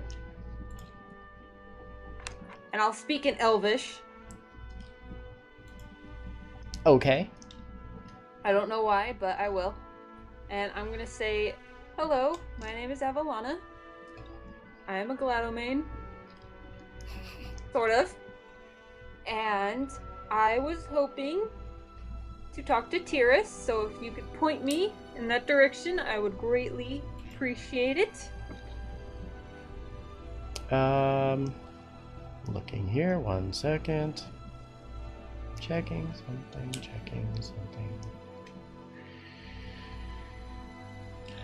Because while I was prepared for most of this, I wasn't prepared for discussions with the undead.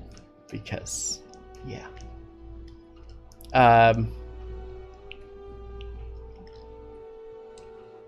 Do they talk? I think they talk. Oh, yeah, okay.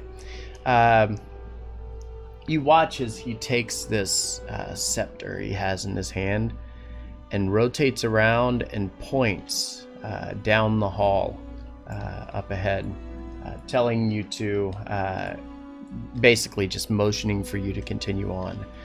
And then as he does so, you hear within your head, despite the fact that you once had a shard of twilight that prevents anybody from talking to you and getting into your head, you hear the council is around the corner and to the left.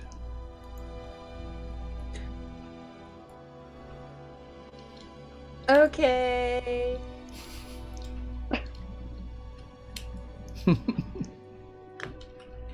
I'm gonna go poke my head in, and I'm gonna tell everybody that we should go talk to the council, and I'm gonna tell the guards to stay and watch Muriel, and we're gonna go talk to the council, and I'm gonna start walking that way. Not planning for conversations. What is wrong with me? And Is this what I have become, chat? Is this what I've become? Wait, that was serious?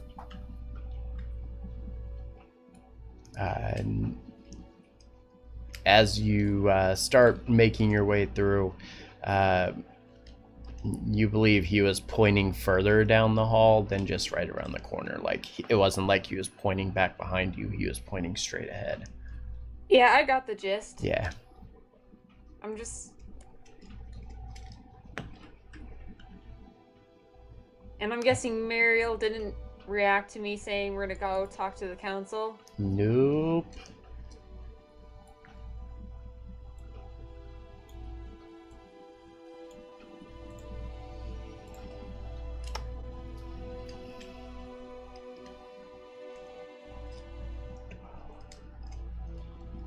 Before I go, I'll just turn to Freddy and say, you're welcome to come with us right now if you wish, or you can stay here. I'm going to ask these guards. Council? Right in there? In Elvish still? And as you look at them, I want to show you what they look like too, because they're cool too.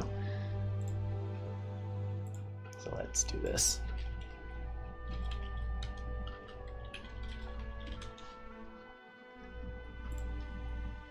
And they look like this.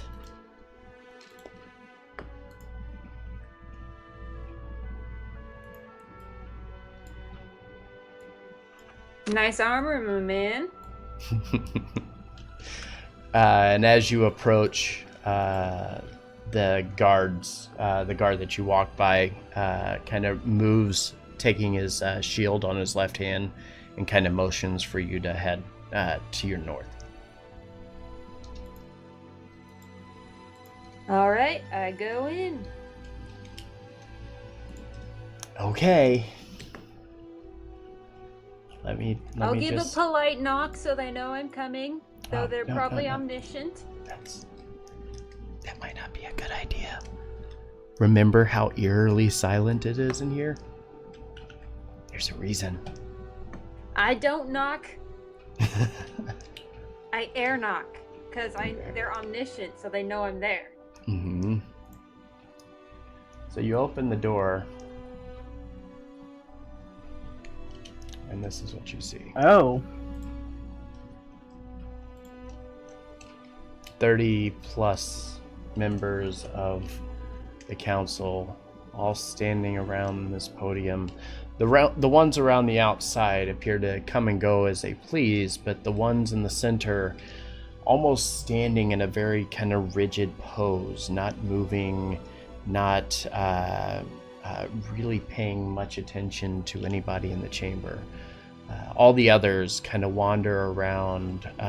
To you, it seems aimlessly, but each one with a purpose, performing certain tasks, speaking with some of the other Undying Council members, just going about their own business within this chamber. In a language I know? All of it is spoken in Elvish, but it is not openly spoken, so it's spoken through means of telepathy. Okay. I am going to do a little ahem, and I'm going to say, hello, I'm Avalana, Ilmir, also a Gladomane by my father. And I'm saying this all in Elvish, because I know no one else speaks it, I'm pretty sure. And I am here to talk to the council, mainly Tyrus, but I don't know that you speak Elvish, Belvedere. And I'm here to speak to the council, hopefully Tyrus. As you're talking, this gentleman runs up and places his hand over top of your mouth to silence you. And as he does, he leans in and says, "Do not disrespect the Undying Council. You speak in a soft tone, and you do not interrupt them if they are busy." I start thinking what I was saying. And he begins to remove his hand from your mouth and looks at you, and as you turn around and kind of face him, you see this individual is wearing very similar robe to that which the priest that was within Kalido, that Avalana, you weren't quite sure you believed him, same exact robe that he was wearing from there. Okay. And he looks at you and says, "Should you wish to speak to the Undying Council, it is best you know who it is you are looking for." I want to talk to Tyrus. He looks at you and says, "Do you have another name, a last name perhaps?" Tyrus, the father of everybody. Of the people who went to the Living Isles. He has a shrine dedicated to him. In Kalido. He shrugs and has no idea what you are even talking about. We know his last name. What was his last name? Gladomane, right? Yeah. It's Belvedere who speak up, so to speak, and say Tyrus Gladomane. And as you say Tiras Gladamain, he looks at you and nods, holds up a finger, and then begins to slowly wander back and around. You see him walking up to one of the counselors, and he almost kind of reaches out, kind of placing his hand upon the shoulder of this counselor, and you hear no sound. But you do watch as the counselor takes his eyes off of this priest and looks over in your direction, kind of some of you not really visible around the corner with all of the standing counselors in front of you. But he kind of looks over in your direction and then looks back at the priest. And the priest slowly begins to walk away. And as he begins to approach, he walks up and says, the counselor will be with you in just a moment. Again, please be mindful of the noise you make in our chambers. I didn't know. Our tour guide is kind of not well at the moment. And with that, he just kind of shakes his head and starts wandering off. A couple minutes pass, and you watch as one of the counselors begins making his way over, slowly kind of walking between the other counselors, not making much of a sound at all. Like his footsteps are just quiet, as if he is like walking on top of pillows, quiet. He walks forward and looks at the entire group, then looks down at Avalana, who is half elf, so has a little bit of a connection to other elves, and he kind of looks at her, and as he looks down, he begins to speak to her in Elvish and says,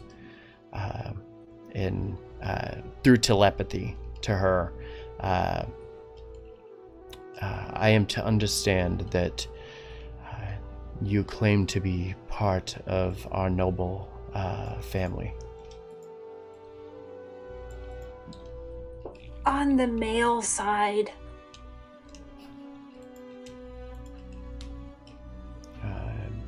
He looks at you and doesn't really acknowledge that, but just continues to speak into your head and says, what is it that you request of me?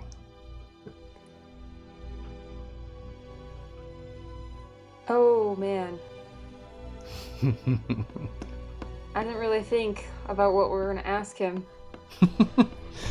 And Let's go talk to him. He's And only yes, speaking to me? he's only speaking to you. You are the only one that can hear him, because he's talking directly to you, like within your head. And plus, I don't speak Elvish.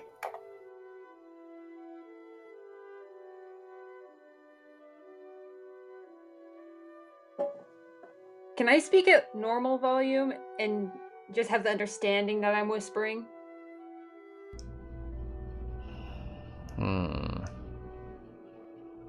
Sure. Isn't it a stage whisper? Stage whisper, sure. Okay. So, are you aware of what's happening on the Isles?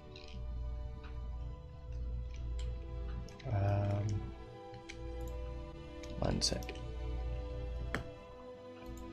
He looks at you without saying anything and just slowly nods his head once. So you're aware that your very many great grandson Kai has taken your name and is using it to do bad things? He shakes his head no once. Oh, well, he has. He's taken your name and is trying to be a god. And is trying to kill everybody. So it's nice to know that it's not actually you, because we didn't know that. We are in a bind because he said he was going to kill the Isles in a day, and we could use advice. And Mariel said that you guys were all about giving guidance and advice, and we've been doing our best to get means of power and all that, but he's very strong. He just made someone kill Lady Gladomain, and we just barely found out that he did that. We don't know where he is right now or what his plans are. So we're in great need of guidance. Okay, and as you ask that, he looks at you, nods his head once, and then pauses for a second. He doesn't say anything. And then after a moment or two, you start to hear it back in the back of your head again, that same voice, as he begins to speak to you and says, "When I arrived on the planet of Toril, I may have opened not just a portal using the power of Irion, but Mabar as well, as the two planes are interconnected.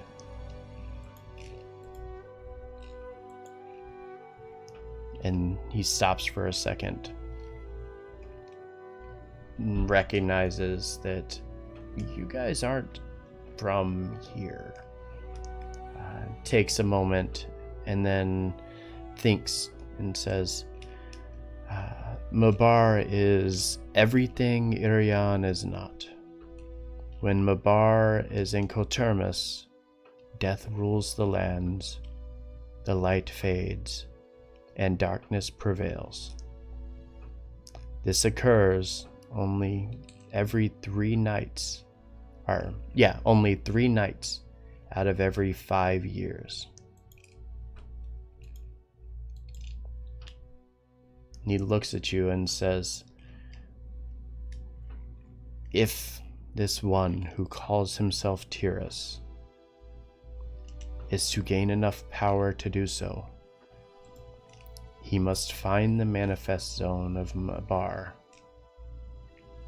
and siphon the power so that he can take over the world.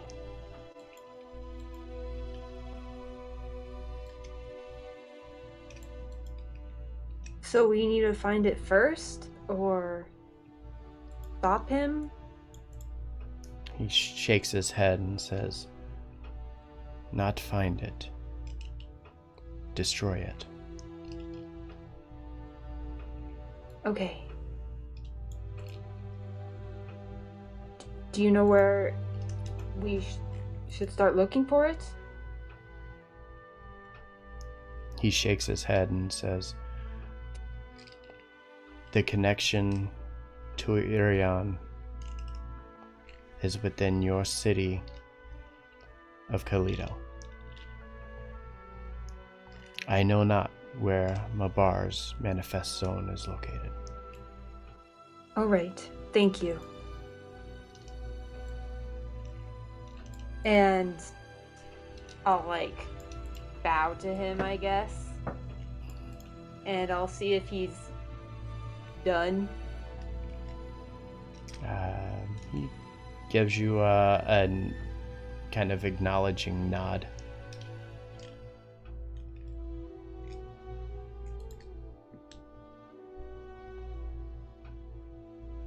And I'll just turn to everybody and shoo him out as I move out too. Mm-hmm. And I'll quickly and quietly run back to Mariel. Okay.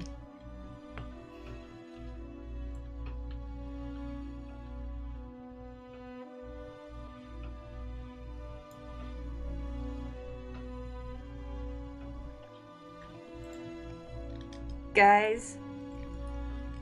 I'm guessing you guys didn't hear anything he said.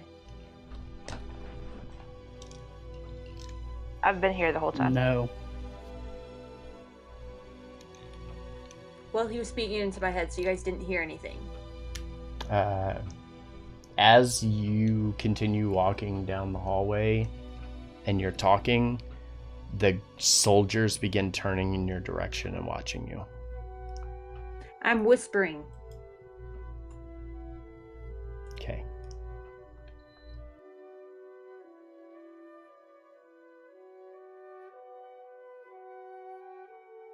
Will I notice this as well? Yes, absolutely. I'll just tell Evelyn, and be like, let's discuss it when we get back to the room. Is Mariel still the same? She looks still pretty out of it, yep. Dorn's just kind of been here with her this whole time, and she hasn't moved. I'm gonna kneel by Mariel. Mariel? No response? No. Hand waving in front of the face? Mm-mm. I'm gonna shake her a bit. Nothing. You now have the guards' attention in the room?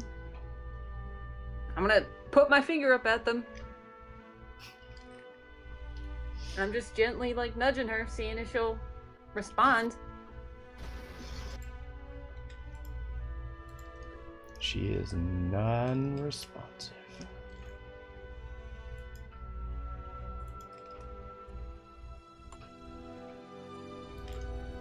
We need Mariel responsive, you guys. And I doubt these guards would let me, like, hit her. So... Oh, they absolutely would not let you hit her. Yeah, don't. Yeah. Do not hit her. What about Tasha's hideous laughter? Would they get pissed at me for doing that? I think it's best just to not mess with her. I could polymorph her. How about we not start casting random spells on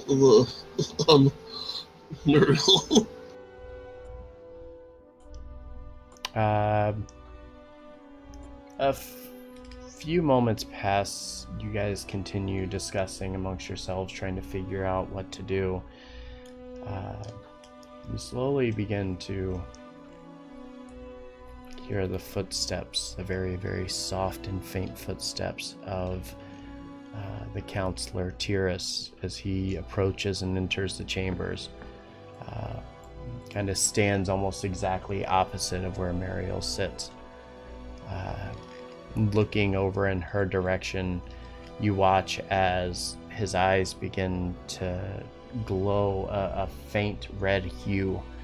And as they do, on Mariel's skin, the markings also begin to glow and just brilliantly. And then you watch as he kind of lowers his head and looks almost straight into her eyes. And after a brief moment or two, she lets out a gasp and just kind of stops, her eyes still wide open, but she's staring directly over at the counselor, or the undying counselor, Tyrus,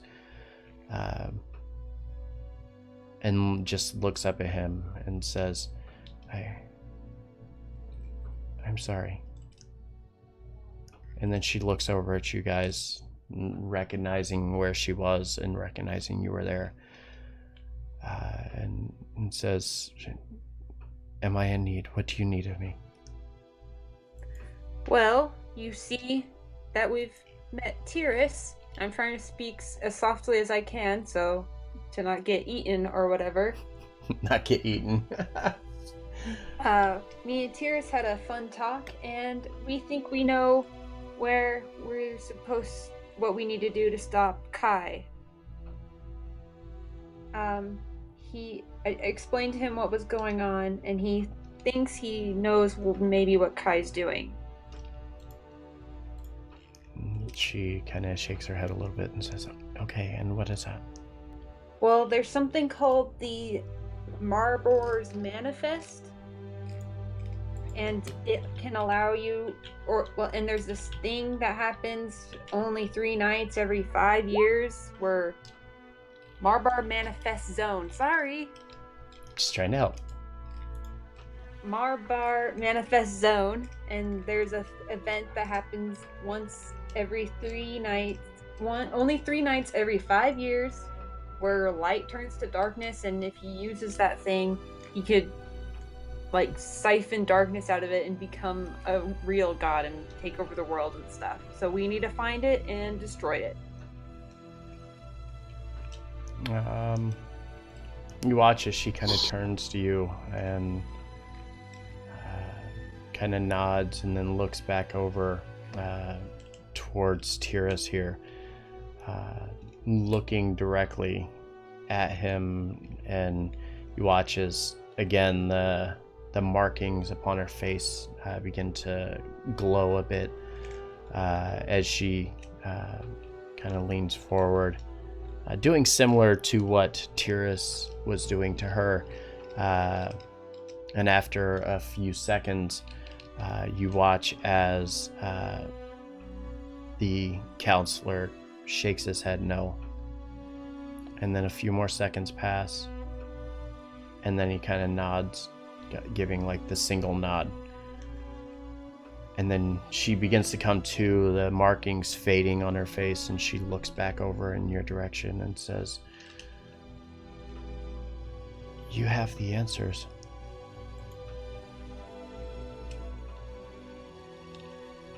And she looks over at Dorn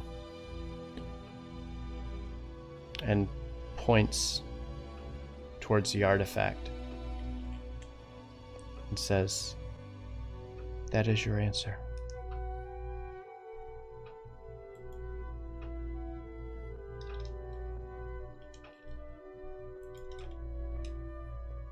Are you intending to stay here? She shakes her head no and says, "No, the people of Kalito require me to be there, so I will be there."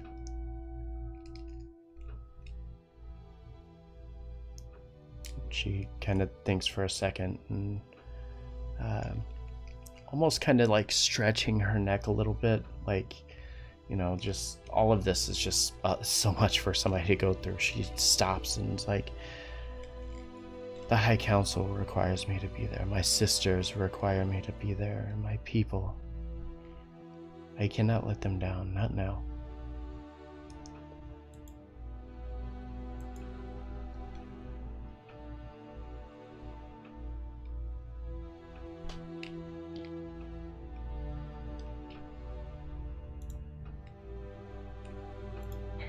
I think it's not a good idea to return there with all that's happening. Your life could be at stake. And she looks at you, almost a very serious and kind of stern look, and says, "Whether I'm here or not, our realm is in danger, and it will remain in danger. At least there I can help my people."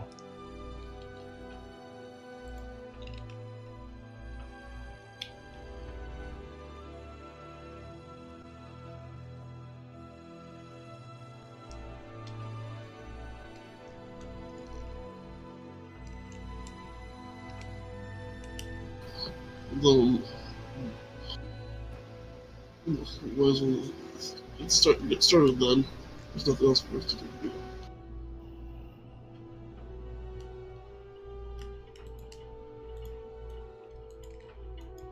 And she kind of turns and looks at Belvedere, gives a small nod, and looks around the chambers, and immediately her eyes make contact once again with Tiras.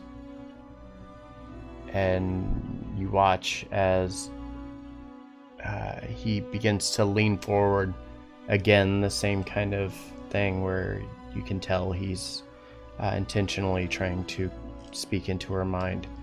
And as he does so, Mariel kind of nods and kind of looks around the chambers at everybody here and says,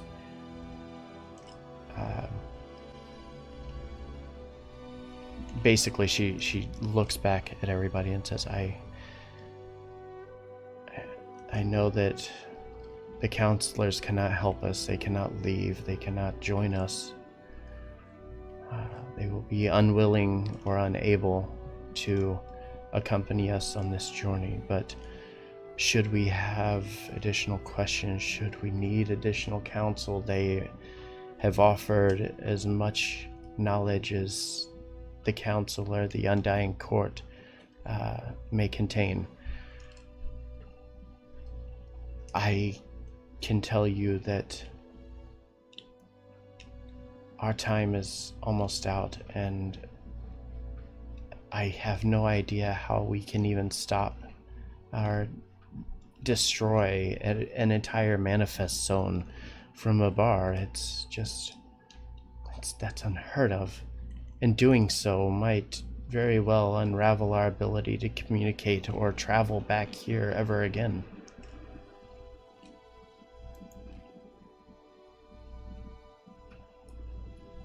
Well, we do on us have 3 Twilight stones, shards of Twilight, and our friends have 4, or have had 4, maybe, or have 3, I don't know.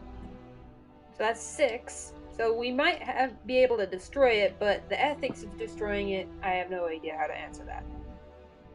As far as we only had 2 of them. And that's, we're probably out there or not. Yeah, when you guys were at the treaty signing, they revealed that they had only gathered 2, just like you guys did. But you have no idea of knowing what they have done since then. Let's be hopeful. And they have 4.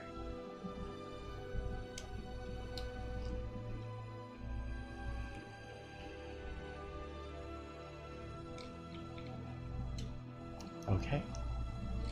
So she stops, kind of rotates a little bit, stands up, comes to her feet, and looks around at everybody, and just kind of nods and says, is there anything else before we get going?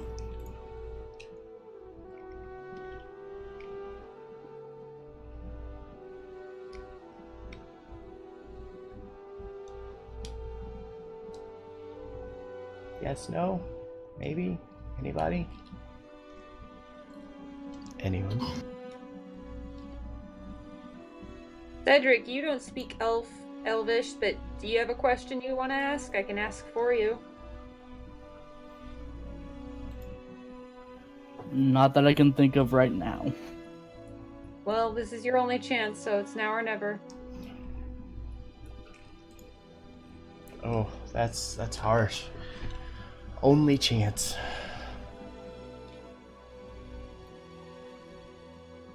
I just want to say that almost. I understand that is your duty, to protect our home and the people in there, and to sacrifice oneself for that. And it's a noble honor. But do be careful. I don't think that walking into something blindly would be such a good idea in times like this. And who knows exactly why he is the way that he is. Like, he could be possessed or something along those lines. I don't know personally.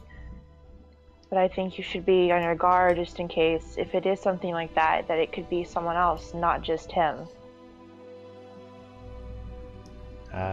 She turns to you and kind of walks forward, reaching out, kind of like taking your hands into hers. And she looks at you and says,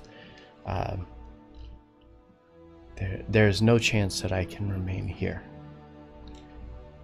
If you leave and you find a way to destroy the manifest zone to Mabar, I may never be able to return home. And if we destroy that manifest zone, then our connection to our elders is lost. And I must stay behind and help my family in any way possible. She nods slowly, trying not to cry.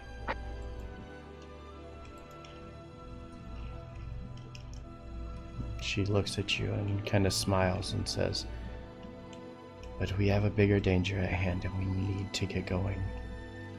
You must solve this and put an end to my brother's reign of terror. We will, I swear. And then she lets go and turns back to the others, kind of motioning and saying, is there anything else?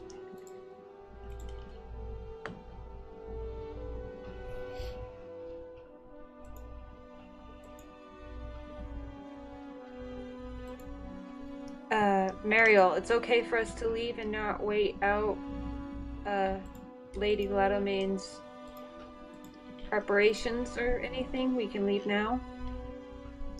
She nods to you. She kind of looks and says, so what is about to take place is both a ceremony and an embalming of the body of Lady Gladomain to prepare her to be much like Tyrus, and kind of points in his direction. She looks kind of around at everybody and says, that is our destiny as members of the Veritas line. We are, the nobles of us are suggested to become one of the Undying, and it is an honor for our people to do so. I would rather leave her here and ensure that her body is treated the way that it deserves to be treated, and she is prepared to become one of the Undying, and the rite of transition is completed. But we cannot stay.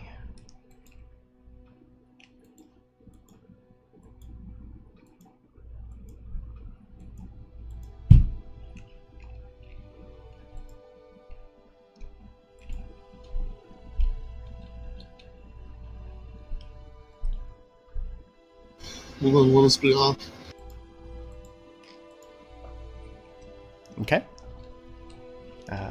So everybody heads back. Make your way back. Yep. Find yourself back within the temple as you kind of step back out into the open here. As you're kind of getting your bearings again, you notice that certain things are starting to happen as they did before.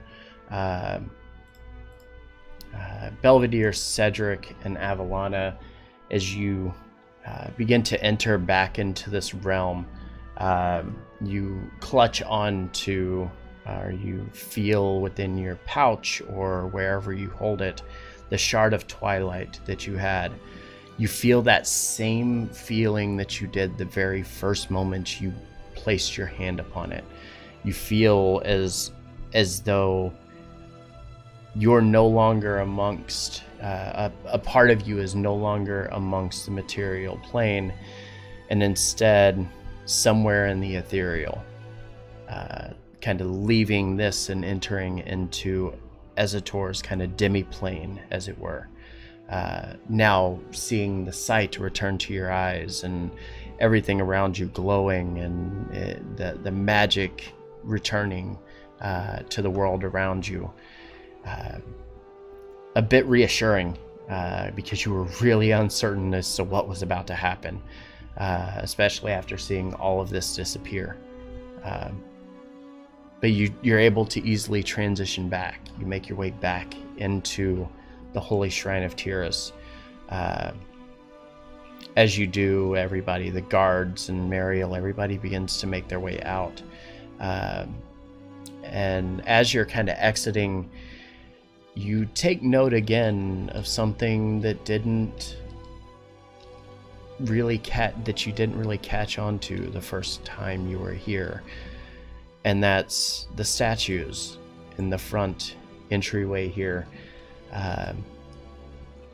are exactly as they were within the Hall of the Dead.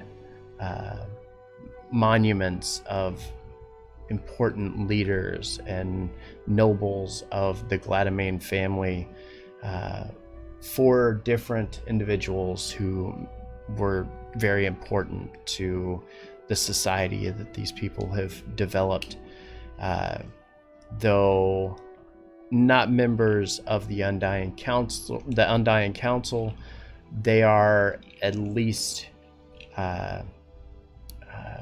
part of the Undying itself.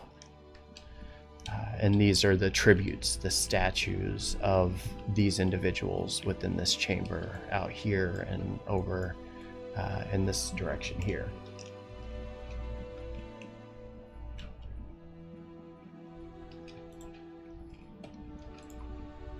So now you have a directive. You know where you're going. But time is running short. As it stands, you know that travel from the city of Kalido to the far north, which is here.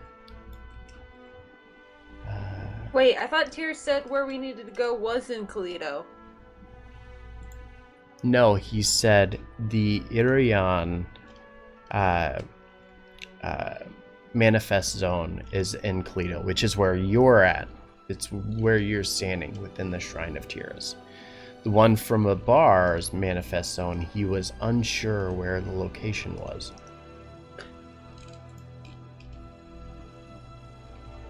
Because okay, I understand now. Yeah, he never searched out. He believed that when he was able to find that connection from the planet of Eberron to the planet of Toril, when he found that magical connection and was able to teleport himself across planes, across material planes at that, from one planet to another, he did so under the power or the cotermus of Irion, which was the eternal day. It's the plane of eternal day. So it's the good powers that imbue the world of Eberron, where he believes, because he made that connection, and the 2 planes, both Irion and Mabar, are one and the same. Yeah, like they're interconnected in a way. Like there's a light and a dark. He believed that whenever he created that manifest zone within Kalido, that are within the Living Isles, that there was another one for Mabar, a manifest zone for Mabar that was placed somewhere within the realm as well. Though he has no way of knowing, and the Undying Court and the followers of the Undying Court do not seek out anything related to Mabar, because it is a very evil presence that they wish to have exterminated, not to be a part of. But Mariel said we have the answer, so the riddle might have something to do with it? She believes, after gathering the information, that the Shrine of Natar is that connection. That possibly that's where all of this is leading you to. And Okay. she gets that based on the fact that Dorn and... Yeah, Dorn. Give me a history check with advantage, since that's kind of your thing. Oh, yes. Ah, yes.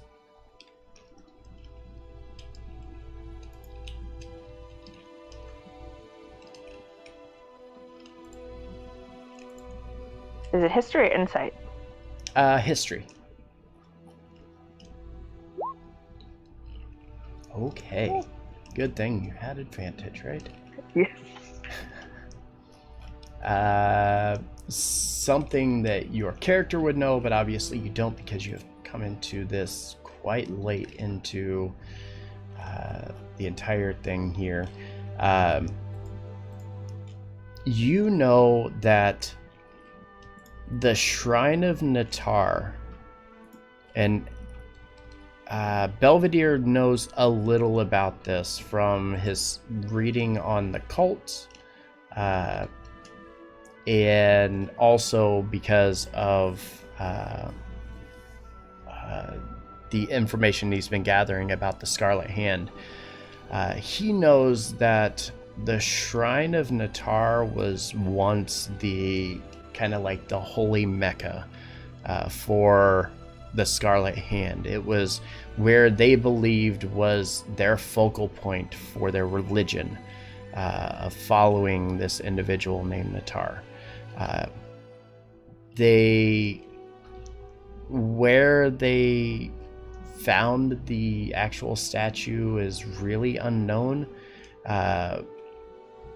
but they believe that the only way to actually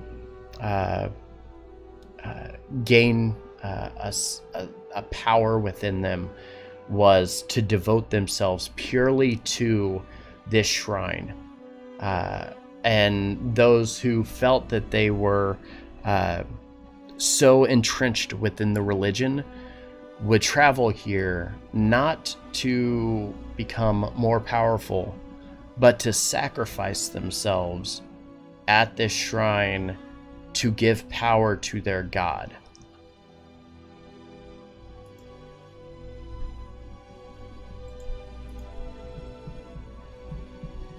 You recall this because everything you know of the Scarlet Hand, they haven't been using Natar as a presence for years. So it seems odd that this all is coming back into play, that for some reason the Scarlet Hand has a connection somehow to Tyrus. And perhaps that's where he's getting his power, that he's able to ascend because maybe that's what these individuals are doing. Maybe they're sacrificing themselves not to Natar any longer, but to him.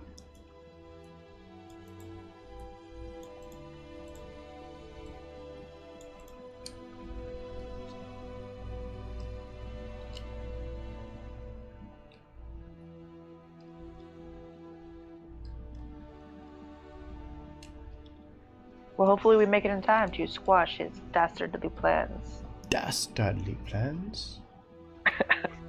Sounds like a plan.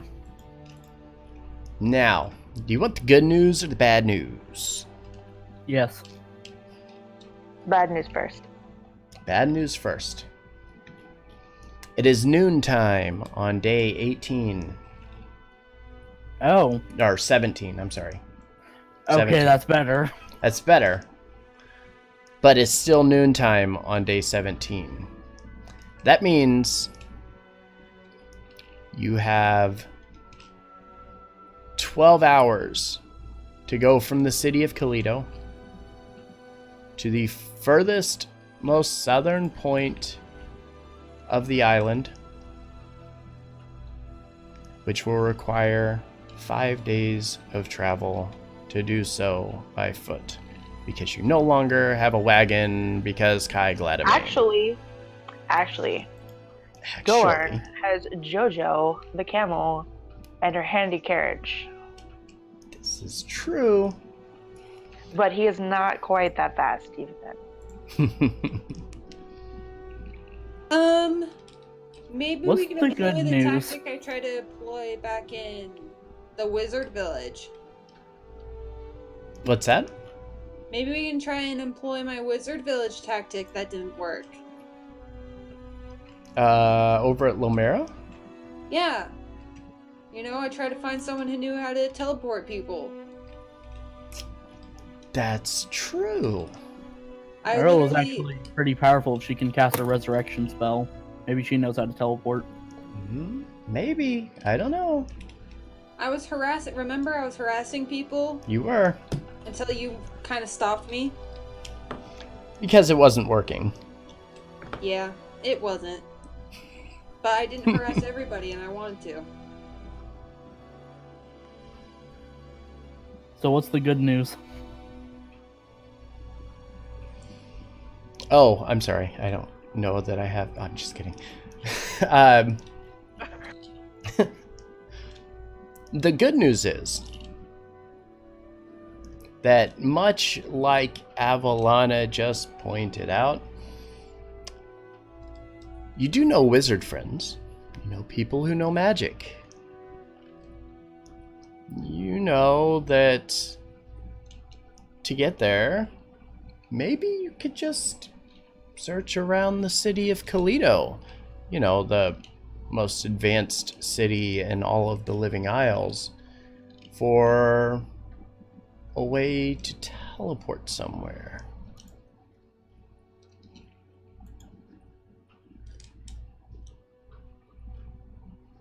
First things first is I'm going to ask Muriel if she knows anyone who knows teleport. Or a teleport-like thing. Anything that can get us to where we need to go. And Dorn, can I use her merchant contract to see if she would know, like with her family ties, of anyone that would be in the area that would have that sort of thing? Like a gate, maybe?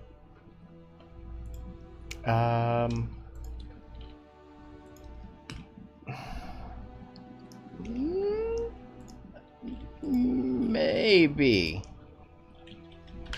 Let me think about that one. Nobody will speak up and just say we should probably make sure we secure not only passage to our location, but passage back as well, considering the amount of time we have left. I can persuade whoever we need to persuade. Or decept them. Because I've got high both. And I also have Dimension Door, which can take us like 30 feet. What they're not Me thinking and one about other person. 500 is the fact 500 that feet. that Kai Gladimane lives in Kalido. I mean, It's handy, but let's hold off right now. I think you should consider other options. Think about the scenario. Think about where you are.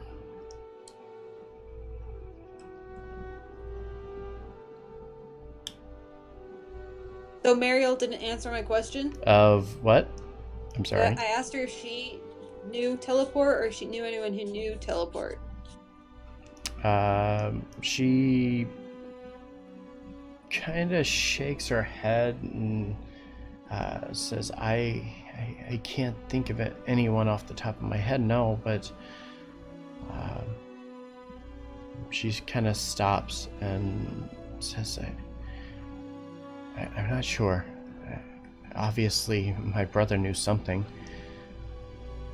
Damn it, Kai, you were so helpful. Perhaps you guys should commune with your makers. whoever you worship, maybe there's some answers. We are in a temple. So based on what you just experienced when you were in the Hall of the Dead, that is their religion. Those are their gods. They don't truly believe in gods. They believe in great people. I think she was who talking do to great like things. me and Belvedere. Yeah. Oh, I'm sorry. I thought you were talking to Mariel. No. Okay. I mean, I love Mistra, but she's not always that helpful. But I'll try. And I'll start praying the way Belvedere taught me. So, like, on my knees and stuff and whatever. That's a little bit different than just trying to commute for guidance, but sure.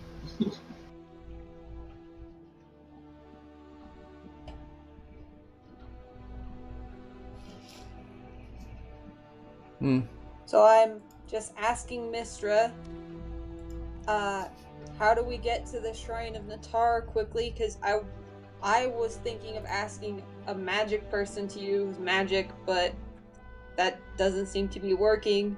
So is there a different magic way? Well, no, you asked Mariel. You asked Mariel if she knew anybody. That just because she helps run the city doesn't mean that she knows all of the people within it. But I bet Mr. Bongo would know somebody. Bingo? Bingo Bongo? Yeah, I'm calling him Bongo from now on. You made me think that asking her was wrong because you said you might want to think of something else. So, I mean, you're missing something very obvious. At least I think it's obvious. Well, you also know everything. I do. You're right. I don't know. Chat, is it obvious? Let's ask chat. Does chat think it's obvious? Does Freddy know teleport? No, Freddy does not know teleport. Are you sure? Because I You seem to get a know. letter randomly. Dorn, do you know it? Because I'm pretty sure Belvedere and Cedric don't know it. Teleport? No, no.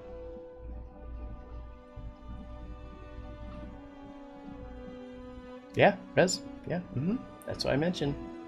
I mentioned that They're like a teleportation circle, and even then teleport. you still need the spell to work it. There's a way. Perhaps one of us should ask the king. He's all the way.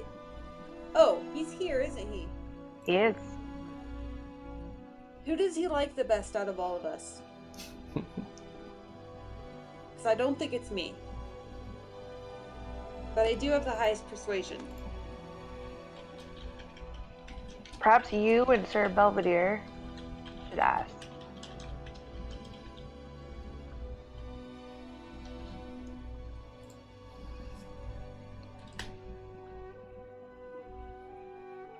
Okay.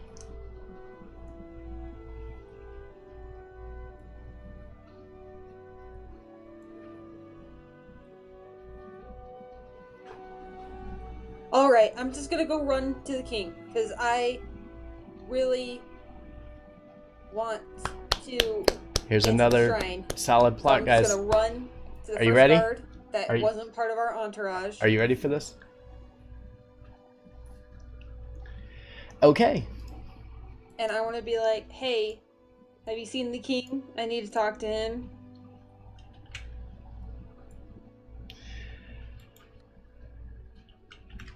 Alright, so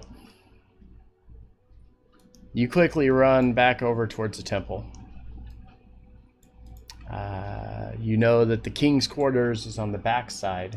As you begin to run in that direction, and you start to ask the guards obviously point you in that direction, heading you over towards the king's quarters. As we're running that way, is Mariel with us? She is not running directly behind you, but she is with you. She's just going to be there a bit slower. Before I ran off, like, just going back in the past, I'm gonna be like, hey, Mariel, we shouldn't mention the whole Kai thing to the king yet, should we? Because that might just totally You know. Yeah, no, she shakes her head no. Okay, just making sure. And then I start running, and now we're back into the whole running thing. Okay, you're back into the whole running thing. You run up. You make your way forward. You get to the king's quarters, and as you walk up, 1 second, I gotta find something. Hold on. Hold, please. As I walk up, I die. No, you don't die. You're teleported back to Eberron. Back to Eberron. I gotta find that. Hold on. I'm looking for something very specific. It's Kai. He's there. Stabby McStab time. Stabby stab. Okay. As you rush up, you grab onto the door. Finally, the guards just kind of usher you by, knowing exactly who you are. You grab onto the door. You open it. As you open it, you look forward, and you see a blonde-haired woman in rags standing directly in front of the king. She stops and turns in your direction.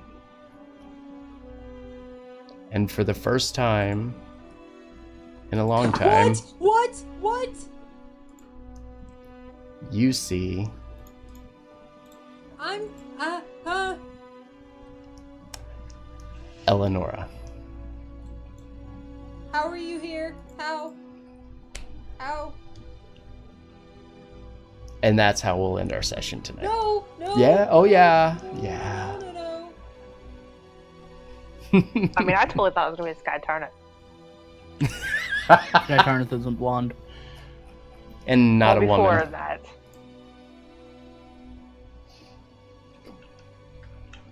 I like how I don't know who that is. You do not.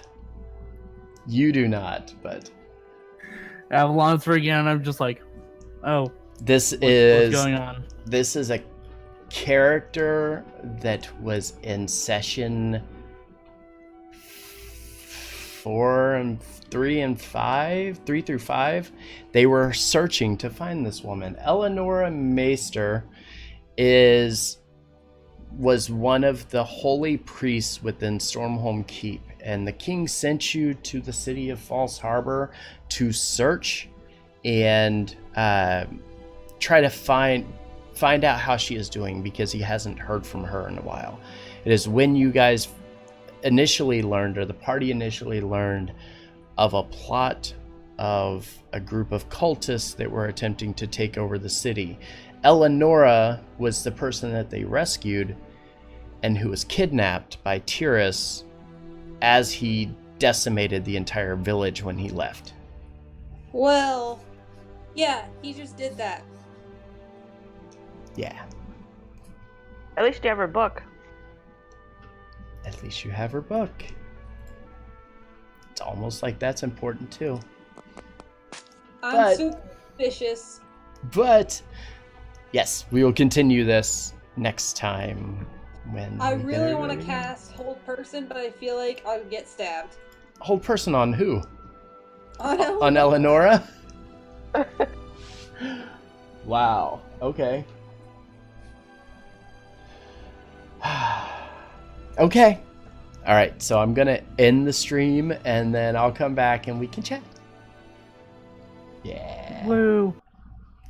Okay. So that was fun for me. And for them, because they got to find the person that they've been looking for 6 months. Finally. Yeah. So let's do some musics. Yeah. Okay, this is fine. Thank you guys for being here. I appreciate you so very much. Let's see if we want to go and find a friend to go say hi to. I think we do. Who's playing what? Legends is playing. Yeah, let's go say hi to Legends of Avantis. So yeah, thank you guys so very much for being here tonight. Hope you enjoyed. I know there's a lot of backstory, but don't worry, here soon I am going to continue to finish my campaign setting book that I've been working on for this, so it covers all of the details of everybody and everywhere, so you guys could read about it if you were interested in such a thing. Otherwise, let's go over and say hi to Legends of Avantis. Thank you for being here once again. I will see you guys tomorrow for video games. Come and hang out with me. I would appreciate it. Have a good night, guys.